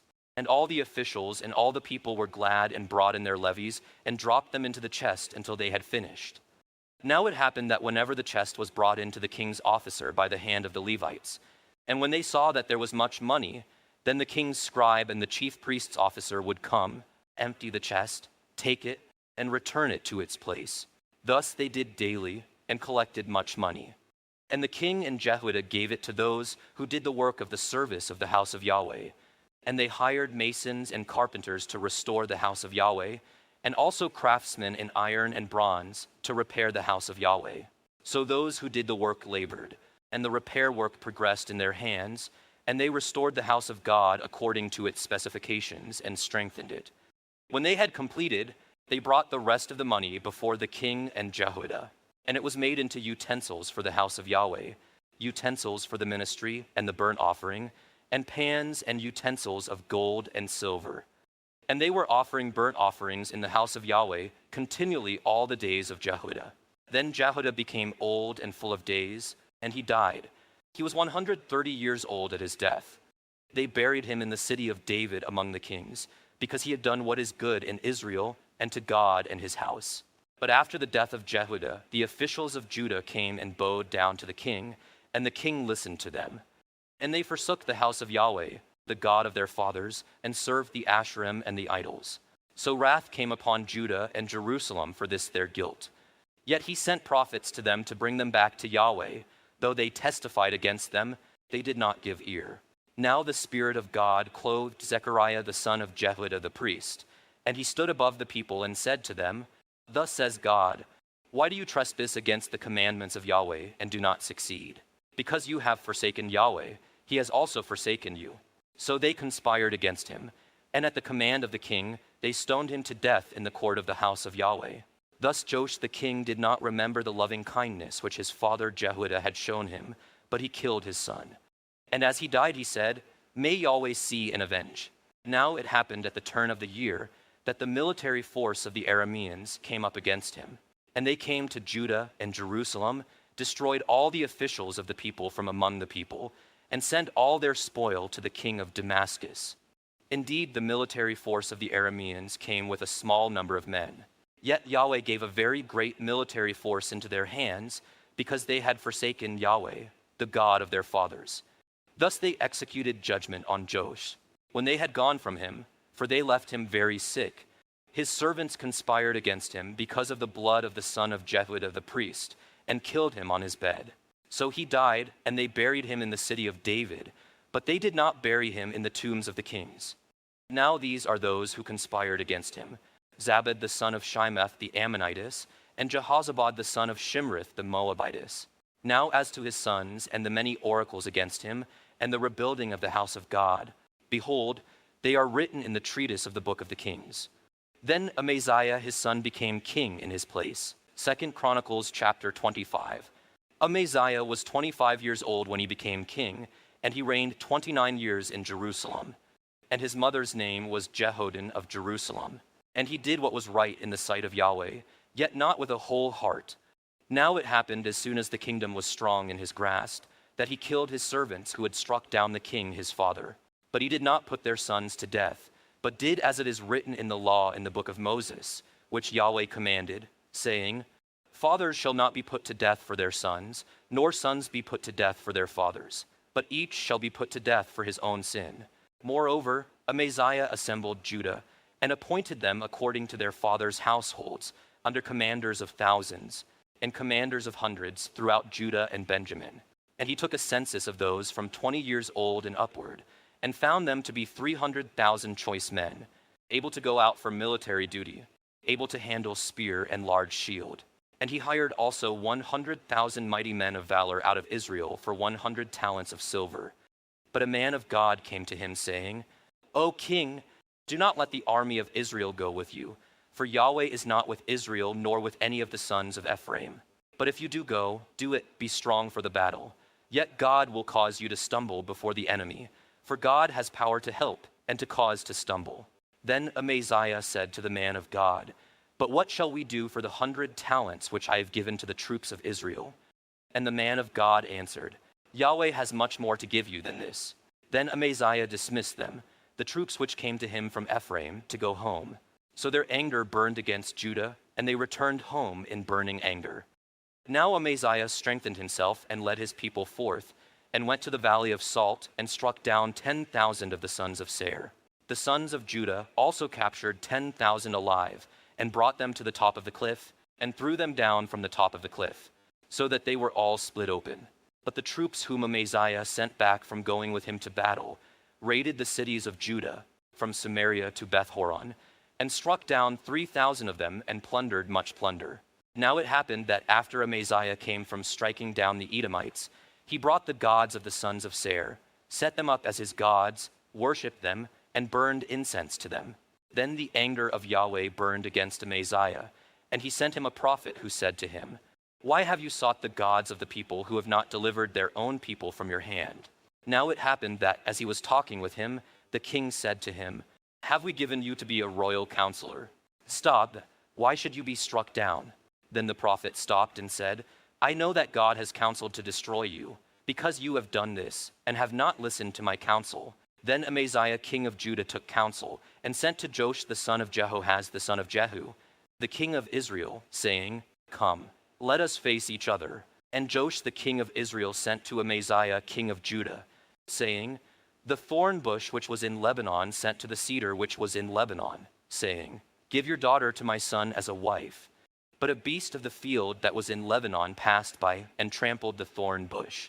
You said, Behold, you have struck down Edom, and your heart has lifted you up to boast. Now stay at home, for why should you provoke calamity so that you, even you, would fall in Judah with you? But Amaziah would not listen, for it was from God, that he might give them into the hand of Joash, because they had sought the gods of Edom. So Joash king of Israel went up, and he and Amaziah king of Judah faced each other at Beth-shemesh, which belonged to Judah. And Judah was defeated by Israel, and they fled each to his tent. Then Joash king of Israel seized Amaziah king of Judah, the son of Joash the son of Jehoahaz, at Beth-shemesh, and brought him to Jerusalem, and broke down the wall of Jerusalem from the gate of Ephraim to the corner gate, 400 cubits. And he took all the gold and silver, and all the utensils which were found in the house of God with Obed-Edom, and the treasures of the king's house, the hostages also, and returned to Samaria. And Amaziah, the son of Joash king of Judah, lived 15 years after the death of Joash, son of Jehoahaz king of Israel.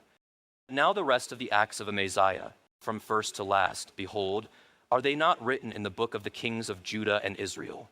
Now from the time that Amaziah turned away from following Yahweh, they conspired against him in Jerusalem, and he fled to Lachish. But they sent after him to Lachish, and put him to death there. Then they carried him on horses, and buried him with his fathers in the city of Judah. 2 Chronicles chapter 26. And all the people of Judah took Uzziah, who was 16 years old, and made him king in the place of his father Amaziah. He built a loft and restored it to Judah after the king slept with his fathers. Uzziah was 16 years old when he became king, and he reigned 52 years in Jerusalem, and his mother's name was Jechaliah of Jerusalem. And he did what was right in the sight of Yahweh, according to all that his father Amaziah had done. And he continued to seek God in the days of Zechariah, who had understanding through the vision of God. and as long as he sought Yahweh, God made him succeed. Then he went out and fought against the Philistines, and broke down the wall of Gath, and the wall of Jabneh, and the wall of Ashdod. And he built cities in the area of Ashdod, and among the Philistines.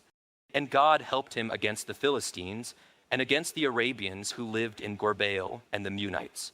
The Ammonites also gave tribute to Uzziah, and his fame extended to the border of Egypt, for he became very strong.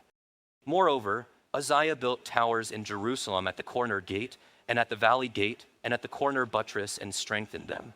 He also built towers in the wilderness, and hewed many cisterns, for he had much livestock, both in the Shephelah and in the plain. He also had plowmen and vine dressers in the hill country and the fertile fields, for he loved the soil. Moreover, Uzziah had a military force which could wage war, which went out for military duty by divisions according to the number of their muster, prepared by the hand of Jael the scribe and Maschah the officer, under the hand of Hananiah, one of the king's officials. The total number of the heads of the households, of mighty men of valor, was 2,600. And under their hand was a mighty army of 307,500, who could wage war with mighty power, to help the king against the enemy.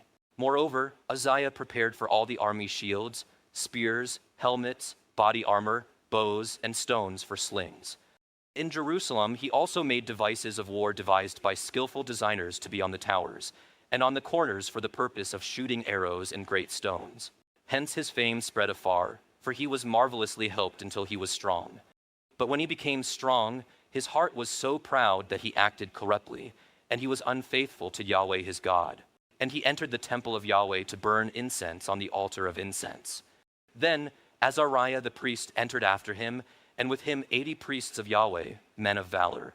And they stood against Uzziah the king and said to him, "It is not for you, Uzziah, to burn incense to Yahweh, but for the priests, the sons of Aaron who are set apart as holy to burn incense. Get out of the sanctuary, for you have been unfaithful and will have no honor from Yahweh God."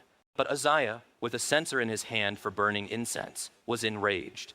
And while he was enraged with the priests, the leprosy broke out on his forehead before the priests in the house of Yahweh, beside the altar of incense.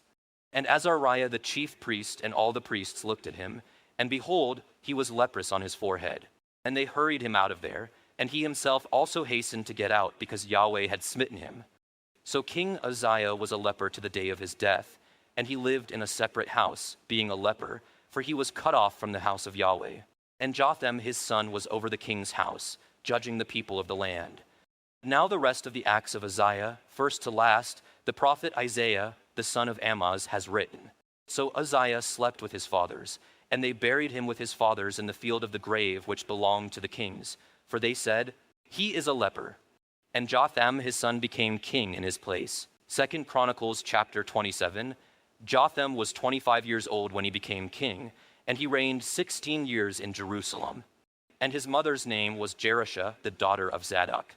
And he did what was right in the sight of Yahweh, according to all that his father Uzziah had done. However, he did not enter the temple of Yahweh, but the people continued acting corruptly. He built the upper gate of the house of Yahweh, and he built extensively the wall of Ophel. Moreover, he built cities in the hill country of Judah, and he built fortresses and towers on the wooded hills. He fought also with the king of the sons of Ammon, and prevailed over them. So the sons of Ammon gave him during that year 100 talents of silver, 10,000 cores of wheat, and 10,000 of barley. The sons of Ammon also brought back to him this amount in the second and in the third year. So Jotham became strong because he established his ways before Yahweh his God. Now the rest of the acts of Jotham, even all his wars and his ways, behold, they are written in the book of the kings of Israel and Judah. He was 25 years old when he became king, and he reigned 16 years in Jerusalem. And Jotham slept with his fathers, and they buried him in the city of David. And Ahaz his son became king in his place. 2 Chronicles chapter 28. Ahaz was 20 years old when he became king, and he reigned 16 years in Jerusalem. And he did not do what was right in the sight of Yahweh, as David his father had done. But he walked in the ways of the kings of Israel. He also made molten images for the Baals. Moreover, he offered offerings in smoke in the valley of Ben Hinnom, and burned his sons in the fire. according to the abominations of the nations whom Yahweh had dispossessed from before the sons of Israel.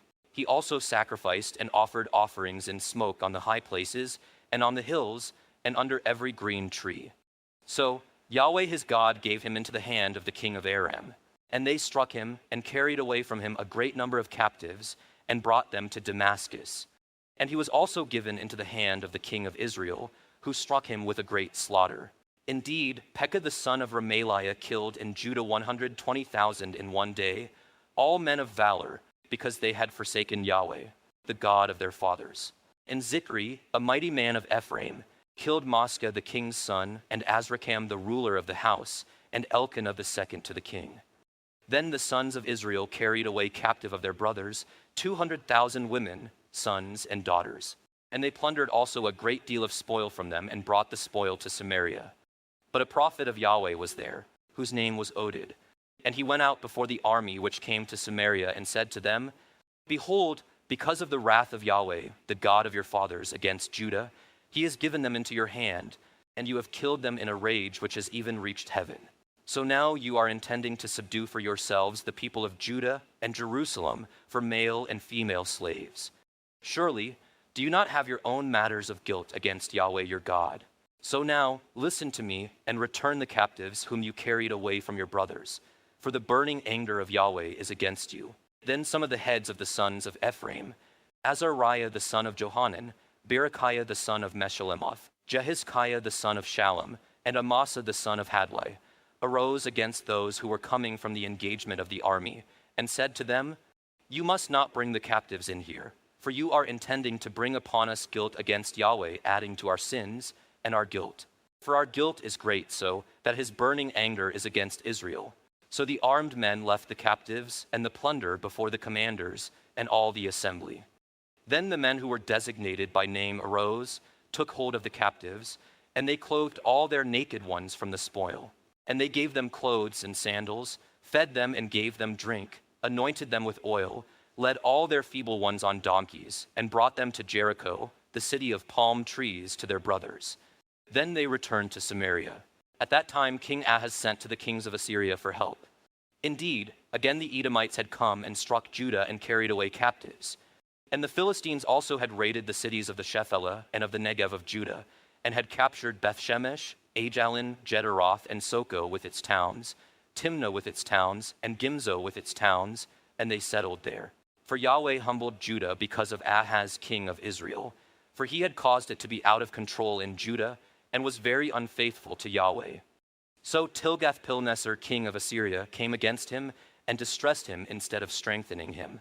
Although Ahaz took a portion out of the house of Yahweh, and out of the house of the king and of the princes, and gave it to the king of Assyria, it did not help him.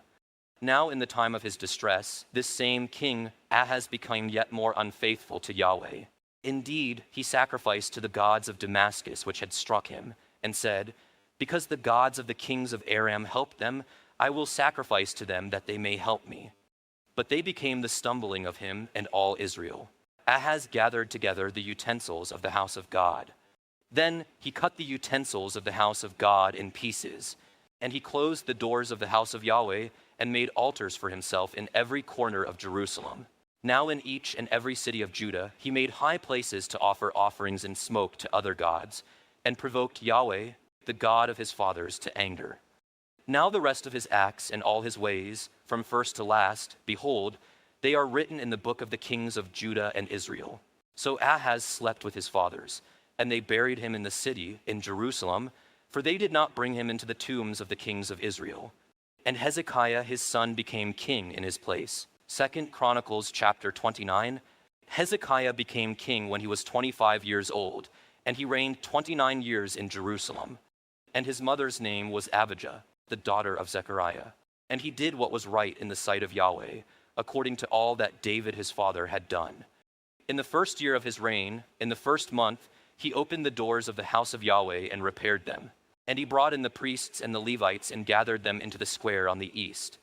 Then he said to them, Listen to me, O Levites.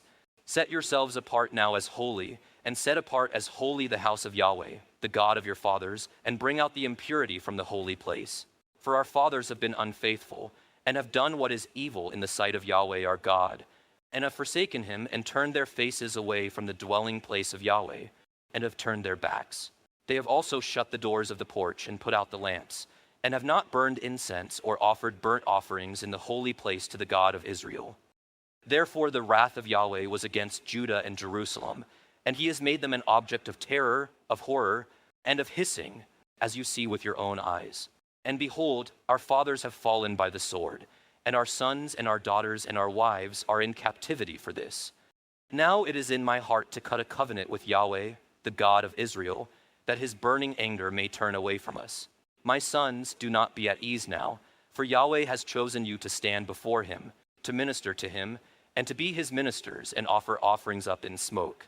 Then the Levites arose, Mahath the son of Amasai and Joel the son of Azariah, from the sons of the Kohathites. And from the sons of Merari, Kish the son of Abdi and Azariah the son of Jehalelel. And from the Gershonites, Joe the son of Zimmah and Eden the son of Joe. And from the sons of Elizaphan, Shimri and Jael. And from the sons of Asaph, Zechariah and Mattaniah. And from the sons of Heman, Jehiel and Shimei. And from the sons of Jeduthun, Shemaiah and Uzziel. And they gathered their brothers, set themselves apart as holy, and went in to cleanse the house of Yahweh, according to the commandment of the king by the words of Yahweh. So the priests went into the inner part of the house of Yahweh to cleanse it, and every unclean thing which they found in the temple of Yahweh, they brought out to the court of the house of Yahweh. Then the Levites received it to bring out to the Kidron Valley, to an outer area. Then they began to set it apart as holy on the first day of the first month, and on the 8th day of the month they entered the porch of Yahweh. Then they set apart the house of Yahweh as holy in 8 days, and completed it on the 16th day of the first month. Then they went into King Hezekiah and said, We have cleansed the whole house of Yahweh, the altar of burnt offering with all of its utensils, and the table of showbread with all of its utensils. Moreover, all the utensils which King Ahaz had rejected during his reign in his unfaithfulness, we have prepared and set apart as holy. And behold, they are before the altar of Yahweh. Then King Hezekiah arose early and gathered the princes of the city and went up to the house of Yahweh. And they brought 7 bulls, 7 rams, 7 lambs, and 7 male goats for a sin offering for the kingdom, the sanctuary, and Judah. And he ordered the priests, the sons of Aaron, to offer them on the altar of Yahweh. So they slaughtered the bulls, and the priests took the blood and splashed it on the altar. They also slaughtered the rams and splashed the blood on the altar. They slaughtered the lambs also and splashed the blood on the altar. Then they had the male goats of the sin offering approach before the king and the assembly, and they laid their hands on them. And the priests slaughtered them and purged the altar with their blood to atone for all Israel. For the king ordered the burnt offering and the sin offering for all Israel. He then caused the Levites to stand in the house of Yahweh with cymbals, with harps, and with lyres, according to the command of David and of Gad the king's seer, and of Nathan the prophet. For the command was from Yahweh by the hand of his prophets. And the Levites stood with the musical instruments of David, and the priests with the trumpets. Then Hezekiah said to offer the burnt offering on the altar. When the burnt offering began, the song to Yahweh also began with the trumpets, accompanied by the instruments of David, king of Israel. While the whole assembly worshipped, the singers also sang and the trumpet sounded. All this continued until the burnt offering was completed. Now at the completion of the burnt offerings, the king and all who were present with him bowed down and worshipped. Moreover, King Hezekiah and the officials ordered the Levites to sing praises to Yahweh with the words of David and Asaph the seer. So they sang praises with gladness and bowed down and worshipped. Then Hezekiah answered and said, Now that you have become ordained to Yahweh, approach and bring sacrifices and thank offerings to the house of Yahweh. And the assembly brought sacrifices and thank offerings, and all those who were willing of heart brought burnt offerings. And the number of the burnt offerings which the assembly brought was 70 bulls, 100 rams, and 200 lambs. All these were for a burnt offering to Yahweh. And the holy things were 600 bulls and 3,000 sheep. But the priests were too few, so that they were unable to skin all the burnt offerings. Therefore their brothers the Levites helped them until the work was completed, and until the other priests had set themselves apart as holy. For the Levites were more upright of heart to set themselves apart as holy than the priests. There were also many burnt offerings with the fat of the peace offerings, and with the drink offerings for the burnt offerings. Thus the service of the house of Yahweh was established again. Then Hezekiah and all the people were glad over what God had prepared for the people, because the thing came about suddenly. 2 Chronicles chapter 30. And Hezekiah sent to all Israel and Judah and wrote letters also to Ephraim and Manasseh, that they should come to the house of Yahweh at Jerusalem to celebrate the Passover to Yahweh, the God of Israel. And the king and his princes and all the assembly in Jerusalem had taken counsel to celebrate the Passover in the 2nd month, since they could not celebrate it at that time, because the priests had not set themselves apart as holy in sufficient numbers, nor had the people been gathered to Jerusalem. Thus the thing was right in the eyes of the king and in the eyes of all the assembly. So they established a decree to make a proclamation pass throughout all Israel from Beersheba even to Dan, that they should come to celebrate the Passover to Yahweh, the God of Israel, at Jerusalem. For they had not celebrated it in great numbers as it was written. And the couriers went throughout all Israel and Judah with the letters from the hand of the king and his princes, even according to the commandment of the king, saying, O sons of Israel, return to Yahweh, the God of Abraham, Isaac, and Israel, that he may return to those of you who escaped and remained from the hand of the kings of Assyria. Now do not be like your fathers and your brothers, who were unfaithful to Yahweh, the God of their fathers, so that he made them an object of horror, as you see. Now do not stiffen your neck like your fathers, but give your hand to Yahweh and enter his sanctuary, which he has set apart as holy forever, and serve Yahweh your God, that his burning anger may turn away from you. For when you return to Yahweh, your brothers and your sons will find compassion before those who led them captive, and will return to this land. For Yahweh your God is gracious and compassionate, and will not turn his face away from you if you return to him. So the couriers passed from city to city through the country of Ephraim and Manasseh, and as far as Zebulun, but they were laughing at them to scorn and mocking them. Nevertheless, some men of Asher, Manasseh and Zebulun humbled themselves and came to Jerusalem. The hand of God was also on Judah to give them one heart to do what the king and the princes commanded by the word of Yahweh. Now many people were gathered at Jerusalem to celebrate the feast of unleavened bread in the 2nd month, a very large assembly. And they arose and took away the altars which were in Jerusalem. They also took away all the incense altars and cast them into the brook Kidron. Then they slaughtered the Passover lambs on the 14th of the 2nd month. And the priests and Levites were ashamed of themselves and set themselves apart as holy and brought burnt offerings to the house of Yahweh. And they stood at their stations according to the legal judgment for them, according to the law of Moses, the man of God. The priests splashed the blood which they received from the hand of the Levites, for there were many in the assembly who had not set themselves apart as holy. Therefore, the Levites were over the slaughter of the Passover lambs for everyone who was unclean, in order to set them apart as holy to Yahweh. For a multitude of the people, even many from Ephraim and Manasseh, Issachar and Zebulun, had not cleansed themselves, yet they ate the Passover otherwise than what was written. For Hezekiah prayed for them, saying, May Yahweh who is good atone for everyone who prepares his heart to seek God, Yahweh, the God of his fathers, though not according to the rules of cleansing of the sanctuary. So Yahweh heard Hezekiah and healed the people, and the sons of Israel present in Jerusalem celebrated the feast of unleavened bread for 7 days with great gladness. And the Levites and the priests praised Yahweh day after day with loud instruments to Yahweh. Then Hezekiah spoke to the hearts of all the Levites who showed good insight in the things of Yahweh. So they ate for the appointed 7 days, sacrificing peace offerings and giving thanks to Yahweh, the God of their fathers. Then the whole assembly took counsel to determine to celebrate the feast another 7 days. So they celebrated the 7 days with gladness. For Hezekiah king of Judah had contributed to the assembly 1,000 bulls and 7,000 sheep, and the princes had contributed to the assembly 1,000 bulls and 10,000 sheep. And a large number of priests set themselves apart as holy. And all the assembly of Judah were glad, with the priests and the Levites and all the assembly that came from Israel, both the sojourners who came from the land of Israel and those living in Judah. So there was great gladness in Jerusalem, because there was nothing like this in Jerusalem since the days of Solomon, the son of David, king of Israel. Then the Levitical priests arose and blessed the people, and their voice was heard, and their prayer came to his holy habitation, to heaven. 2 Chronicles chapter 31. Now when all this was completed, all Israel who were present went out to the cities of Judah, shattered the pillars, cut the Asherim in pieces, and tore down the high places and the altars throughout all Judah and Benjamin, as well as in Ephraim and Manasseh, until the destruction was completed. Then all the sons of Israel returned to their cities, each to his possession. And Hezekiah set up the divisions of the priests and the Levites by their divisions, each according to his service, both the priests and the Levites, for burnt offerings and for peace offerings, to minister and to give thanks and to praise in the gates of the camp of Yahweh.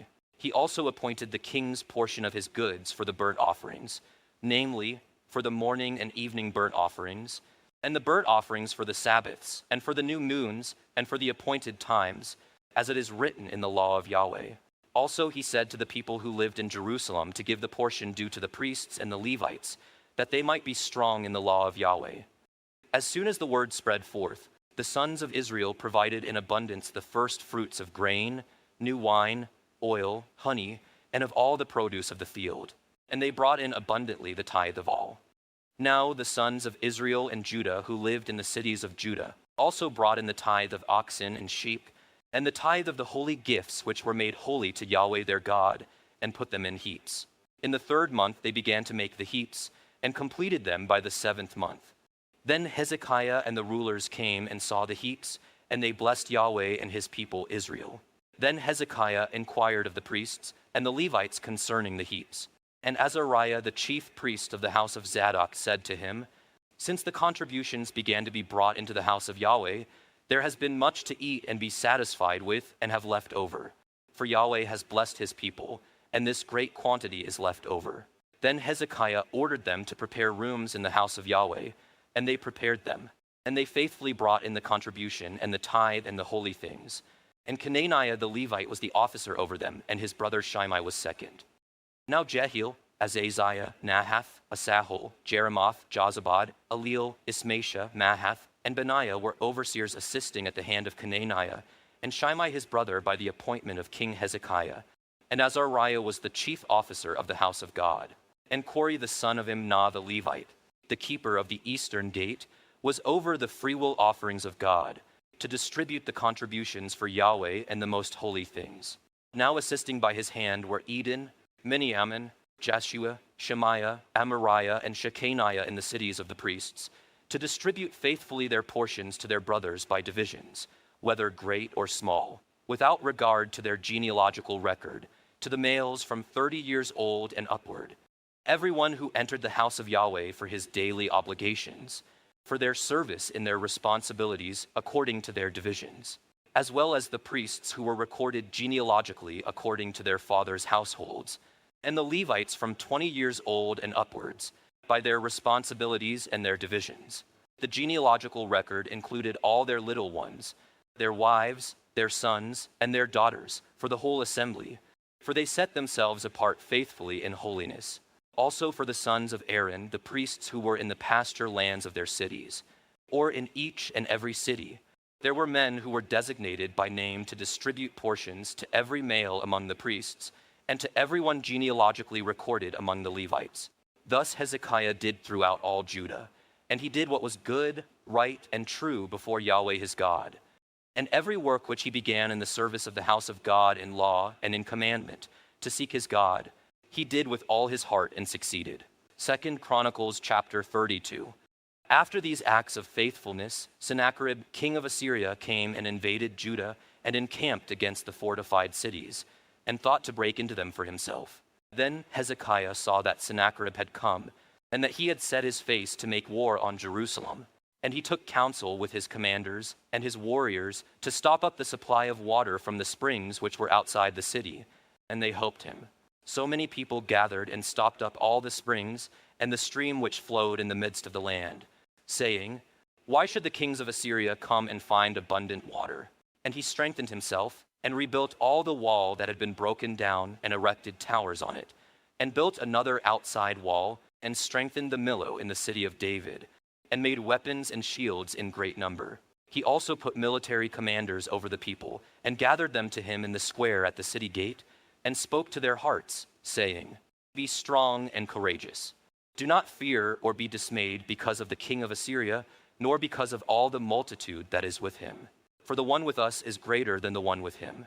With him is only an arm of flesh, but with us is Yahweh our God to help us and to fight our battles.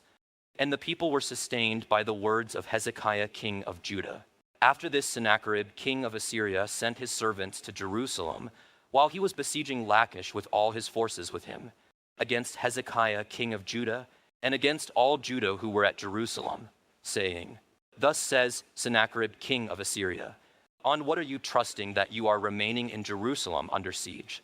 Is not Hezekiah inciting you to give yourselves over to die by hunger and by thirst, saying, Yahweh our God will deliver us from the hand of the king of Assyria? Has not the same Hezekiah taken away his high places and his altars, and said to Judah and Jerusalem, You shall worship before one altar, and on it you shall offer offerings up in smoke? Do you not know what I and my fathers have done to all the peoples of the lands? Were the gods of the nations of the lands able at all to deliver their land from my hand? Who was there among all the gods of these nations, which my fathers devoted to destruction? Who could deliver his people from my hand, that your God should be able to deliver you from my hand? So now, do not let Hezekiah deceive you or incite you like this, and do not believe him, for no God of any nation or kingdom was able to deliver his people from my hand or from the hand of my fathers. How much less will your God deliver you from my hand? His servant spoke further against Yahweh God and against his servant Hezekiah.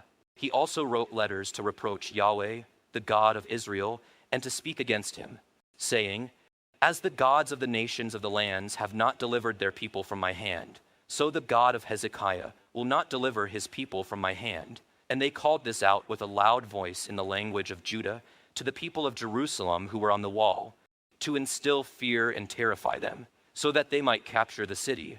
And they spoke of the God of Jerusalem as of the gods of the peoples of the earth, the work of men's hands. But King Hezekiah and Isaiah the prophet, the son of Amoz, prayed about this and cried out to heaven. And Yahweh sent an angel who wiped out every mighty man of valor, ruler, and commander in the camp of the king of Assyria. So he returned in shame to his own land. And he entered the house of his God, and some of his own children caused him to fall there by the sword. So Yahweh saved Hezekiah and the inhabitants of Jerusalem from the hand of Sennacherib the king of Assyria, and from the hand of all others. And he guided them on every side.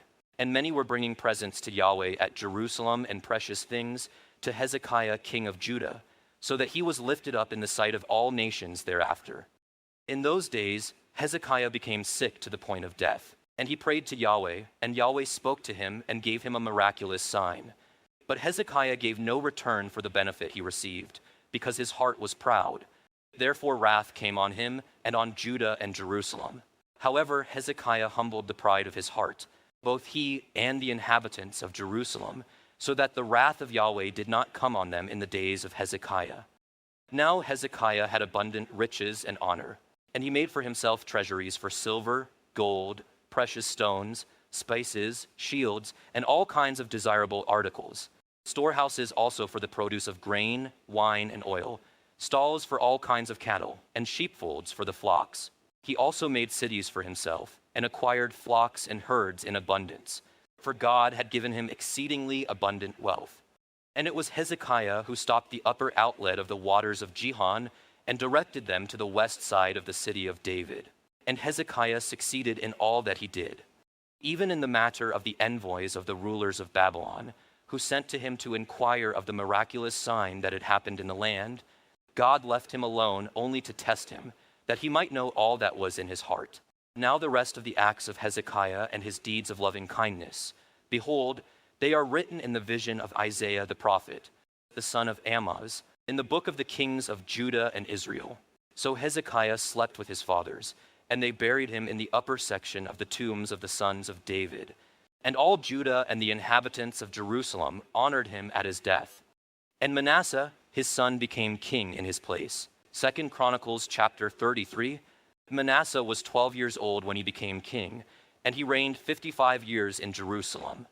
And he did what was evil in the sight of Yahweh, according to the abominations of the nations whom Yahweh dispossessed before the sons of Israel. Indeed, he rebuilt the high places which Hezekiah his father had torn down, And he erected altars for the Baals and made Asherim, and worshipped all the host of heaven and served them. And he built altars in the house of Yahweh, of which Yahweh had said, "In Jerusalem my name shall be forever." Indeed, he built altars for all the host of heaven in the two courts of the house of Yahweh.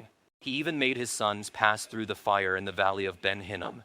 And he practiced soothsaying, interpreted omens, practiced sorcery, and dealt with mediums and spiritists. He did much that was evil in the sight of Yahweh, provoking him to anger. Then he put the graven image of the idol, which he had made, in the house of God, of which God had said to David and to Solomon his son, "In this house and in Jerusalem, which I have chosen from all the tribes of Israel, I will put my name forever. And I will not again remove the foot of Israel from the land which I have set up for your fathers, if only they will be careful to do all that I have commanded them according to all the law, the statutes and the judgments given by the hand of Moses." Thus Manasseh led Judah and the inhabitants of Jerusalem astray, in order to do more evil than the nations whom Yahweh destroyed before the sons of Israel. Then Yahweh spoke to Manasseh and his people, but they paid no attention. Therefore Yahweh brought the commanders of the army of the king of Assyria against them, and they captured Manasseh with hooks, bound him with bronze chains, and took him to Babylon. And when he was in distress, he entreated Yahweh his God, and humbled himself greatly before the God of his fathers. Then he prayed to him, and he was moved by his entreaty and heard his supplication, and returned him back to Jerusalem to his kingdom. Then Manasseh knew that Yahweh was God. Afterwards, he built the outer wall of the city of David on the west side of Gihon, in the valley, even to the entrance of the fish gate, and he encircled the offal with it and made it very high. Then he put military commanders in all the fortified cities of Judah. He also removed the foreign gods and the idol from the house of Yahweh, as well as all the altars which he had built on the mountain of the house of Yahweh and in Jerusalem, and he threw them outside the city. And he set up the altar of Yahweh and sacrificed peace offerings and thank offerings on it, and he said for Judah to serve Yahweh, the God of Israel. Nevertheless, the people still sacrificed in the high places, although only to Yahweh their God. Now the rest of the acts of Manasseh, even his prayer to his God, and the words of the seers who spoke to him in the name of Yahweh, the God of Israel, behold, they are among the chronicles of the kings of Israel. His prayer also, and how God was entreated by him, and all his sin, his unfaithfulness, and the sites on which he built high places and erected the Asherim and the graven images. Before he humbled himself, behold, they are written in the chronicles of the Hazai. And Manasseh slept with his fathers, and they buried him in his own house. And Amon his son became king in his place. Amon was 22 years old when he became king, and he reigned 2 years in Jerusalem. And he did what was evil in the sight of Yahweh, as Manasseh his father had done. And Amon sacrificed to all the graven images which his father Manasseh had made, and he served them. Moreover, he did not humble himself before Yahweh as his father Manasseh had humbled himself, but Amon multiplied guilt. Then his servants conspired against him and put him to death in his own house. Then the people of the land struck down all those who had conspired against King Amon. And the people of the land made Josiah his son king in his place. 2 Chronicles chapter 34. Josiah was 8 years old when he became king, and he reigned 31 years in Jerusalem. And he did what was right in the sight of Yahweh, and walked in the ways of his father David, and did not turn aside to the right or to the left. Now in the 8th year of his reign, while he was still a youth, he began to seek the God of his father David. And in the 12th year he began to cleanse Judah and Jerusalem of the high places, the Asherim, the graven images, and the molten images. And they tore down the altars of the Baals in his presence, and the incense altars that were high above them he cut in pieces. Also the Asherim, the graven images, and the molten images he broke in pieces and ground to powder, and scattered it on the graves of those who had sacrificed to them. Then he burned the bones of the priests on their altars and cleansed Judah and Jerusalem. And in the cities of Manasseh, Ephraim, Simeon, even as far as Naphtali, in their surrounding ruins, he also tore down the altars and beat the Asherim and the graven images into powder, and cut in pieces all the incense altars throughout the land of Israel. Then he returned to Jerusalem. Now in the 18th year of his reign, when he had cleansed the land and the house, he sent Shaphan the son of Azaliah, and Mosiah an official of the city, and Jo the son of Johaz the recorder, to repair the house of Yahweh his God. And they came to Hilkiah the high priest, and gave him the money that was brought into the house of God, which the Levites, the doorkeepers, had gathered from the hand of Manasseh and Ephraim, and from all the remnant of Israel, and from all Judah and Benjamin and the inhabitants of Jerusalem. Then they gave it into the hand of those who did the work, who had the oversight of the house of Yahweh. And those who did the work, who were doing this in the house of Yahweh, used it to restore and repair the house.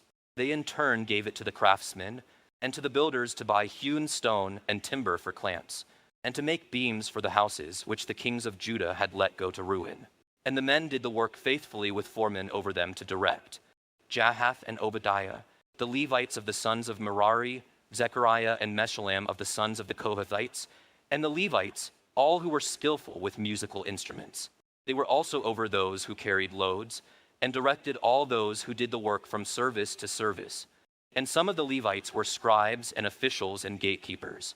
When they were taking out the money which had been brought into the house of Yahweh, Hilkiah the priest found the book of the law of Yahweh given by the hand of Moses.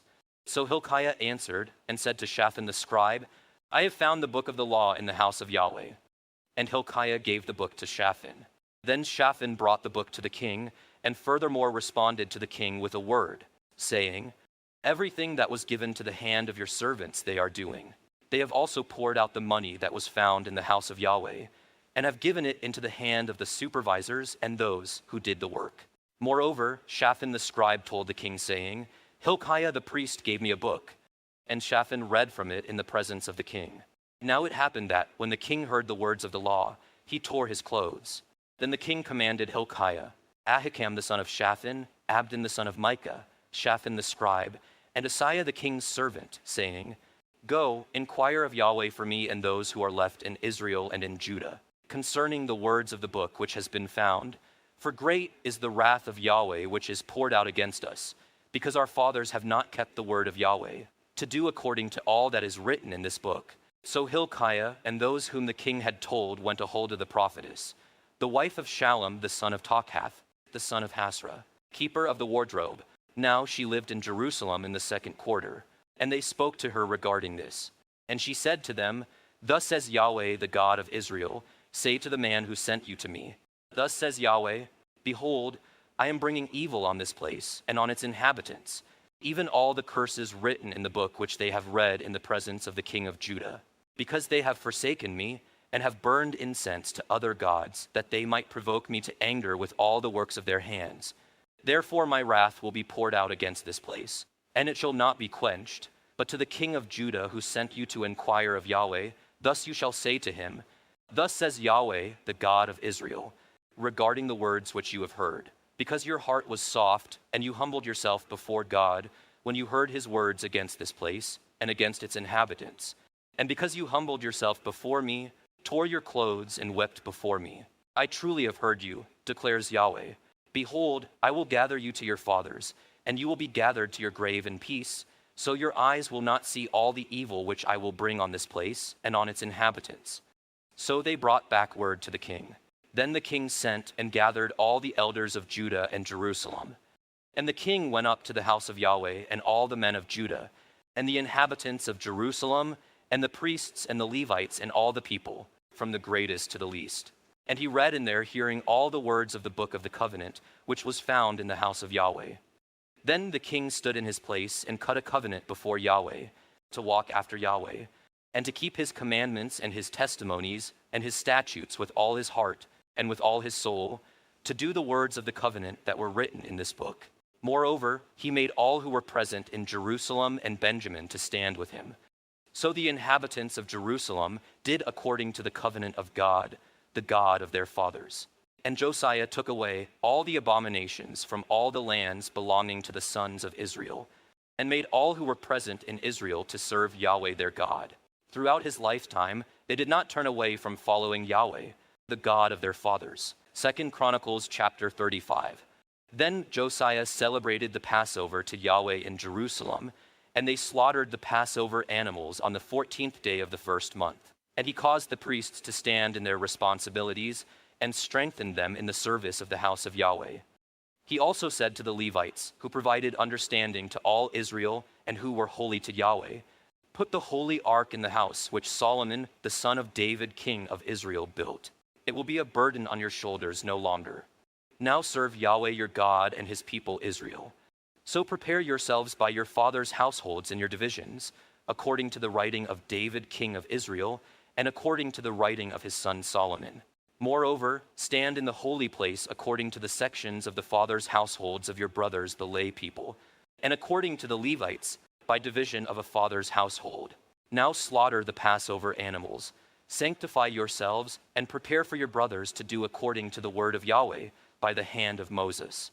And Josiah contributed to the lay people, to all who were present, flocks of lambs and young goats, all for the Passover offerings, numbering 30,000 plus 3,000 bulls. These were from the king's possessions. His officials also contributed a freewill offering to the people, the priests, and the Levites. Hilkiah and Zechariah and Jehiel, the officers of the house of God, gave to the priests for the Passover offerings 2,600 from the flocks and 300 bulls. Conaniah also, and Shemaiah and Nethanel, his brothers, and Hashabiah and Jael and Jozabad, the officials of the Levites, contributed to the Levites for the Passover offerings 5,000 from the flocks and 500 bulls. So the service was prepared, and the priests stood at their stations, and the Levites by their divisions according to the king's commandment. And they slaughtered the Passover animals, and while the priests splashed the blood received from their hand, the Levites skinned them. Then they took away the portions for the burnt offerings, that they might give them to the sections of the fathers' households of the lay people to bring near to Yahweh, as it is written in the book of Moses. They did this also with the bulls. So they roasted the Passover animals on the fire according to the legal judgment, and they boiled the holy things in pots, in kettles, in pans, and carried them speedily to all the lay people. Afterwards they prepared for themselves and for the priests, because the priests, the sons of Aaron, were offering the burnt offerings and the fat until night. Therefore the Levites prepared for themselves and for the priests, the sons of Aaron. The singers, the sons of Asaph, were also at their stations according to the commandment of David, Asaph, Heman, and Jeduthun the king's seer. And the gatekeepers at each gate did not have to turn aside from their service, because the Levites their brothers prepared for them. So all the service of Yahweh was prepared on that day to celebrate the Passover, and to offer burnt offerings on the altar of Yahweh according to the commandment of King Josiah. Thus the sons of Israel who were present celebrated the Passover at that time, and the feast of unleavened bread 7 days. And there had not been celebrated a Passover like it in Israel from the days of Samuel the prophet, nor had any of the kings of Israel celebrated such a Passover as Josiah celebrated with the priests, the Levites, all Judah and Israel who were present, and the inhabitants of Jerusalem. In the 18th year of Josiah's reign, this Passover was celebrated. After all this, when Josiah had set the house in order, Necho, king of Egypt, went up to make war at Carchemish on the Euphrates, and Josiah went out to meet him. But Necho sent messengers to him, saying, "What have I to do with you, O king of Judah?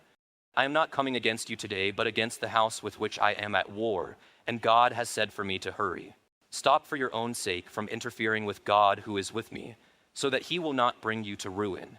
However, Josiah would not turn away from him, but disguised himself in order to make war with him. Nor did he listen to the words of Necho from the mouth of God, but came to make war on the plain of Megiddo. Then the archers shot King Josiah, and the king said to his servants, "Take me away, for I am badly wounded." So his servants took him out of the chariot and drove him in the second chariot which he had, and brought him to Jerusalem where he died, and he was buried in the tombs of his fathers. And all Judah and Jerusalem mourned for Josiah. Then Jeremiah chanted a lament for Josiah, and all the male and female singers speak about Josiah in their lamentations to this day.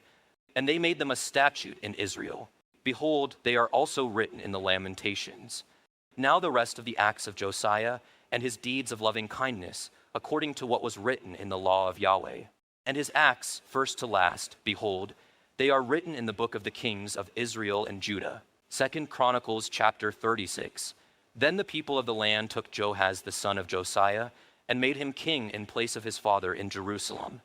Joahaz was 23 years old when he became king, and he reigned 3 months in Jerusalem. Then the king of Egypt had him removed in Jerusalem, and imposed on the land a fine of 100 talents of silver and 1 talent of gold. Then the king of Egypt made Eliakim his brother king over Judah and Jerusalem, and changed his name to Jephthah. But Necho took Joahaz his brother, and brought him to Egypt. Jehoiakim was 25 years old when he became king, and he reigned 11 years in Jerusalem. And he did what was evil in the sight of Yahweh his God. Nebuchadnezzar king of Babylon came up against him, and bound him with bronze chains to lead him off to Babylon. Nebuchadnezzar also brought some of the articles of the house of Yahweh to Babylon, and put them in his temple at Babylon. Now the rest of the acts of Jehoiakim, and the abominations which he did, and what was found against him, behold, they are written in the book of the kings of Israel and Judah. And Jehoiachin his son became king in his place. Jehoiachin was 8 years old when he became king, and he reigned 3 months and 10 days in Jerusalem, and he did what was evil in the sight of Yahweh. And at the turn of the year, King Nebuchadnezzar sent and brought him to Babylon with the valuable articles of the house of Yahweh, and he made his relative Zedekiah king over Judah and Jerusalem. Zedekiah was 21 years old when he became king, and he reigned 11 years in Jerusalem. And he did what was evil in the sight of Yahweh his God. He did not humble himself before Jeremiah the prophet who spoke from the mouth of Yahweh. He also rebelled against King Nebuchadnezzar, who had made him swear allegiance by God. But he stiffened his neck and hardened his heart against turning to Yahweh, the God of Israel. Furthermore, all the leaders of the priests and the people were very unfaithful, following all the abominations of the nations. And they defiled the house of Yahweh, which he had set apart as holy in Jerusalem. And Yahweh, the God of their fathers, sent word to them again and again by the hand of his messengers, because he had compassion on his people and on his habitation. But they continually mocked the messengers of God, despised his words, and scoffed at his prophets, until the wrath of Yahweh arose against his people, until there was no remedy. Therefore he brought up against them the king of the Chaldeans, who killed their choice men with the sword in the house of their sanctuary, and had no compassion on choice man or virgin, old man or infirm. He gave them all into his hand. And all the articles of the house of God, great and small, and the treasures of the house of Yahweh, and the treasures of the king and of his officials, he brought them all to Babylon. Then they burned the house of God and tore down the wall of Jerusalem, and burned all its palaces with fire, and destroyed all its valuable articles. And those who had escaped from the sword, he took away into exile to Babylon. And they were slaves to him and to his sons until the rule of the kingdom of Persia, to fulfill the word of Yahweh by the mouth of Jeremiah, until the land had made up for its Sabbaths. All the days of its desolation it kept Sabbath until 70 years were fulfilled. Now in the first year of Cyrus king of Persia, in order to complete the word of Yahweh by the mouth of Jeremiah, Yahweh stirred up the spirit of Cyrus king of Persia, so that he had a proclamation passed throughout all his kingdom, and also put it in writing, saying, Thus says Cyrus king of Persia,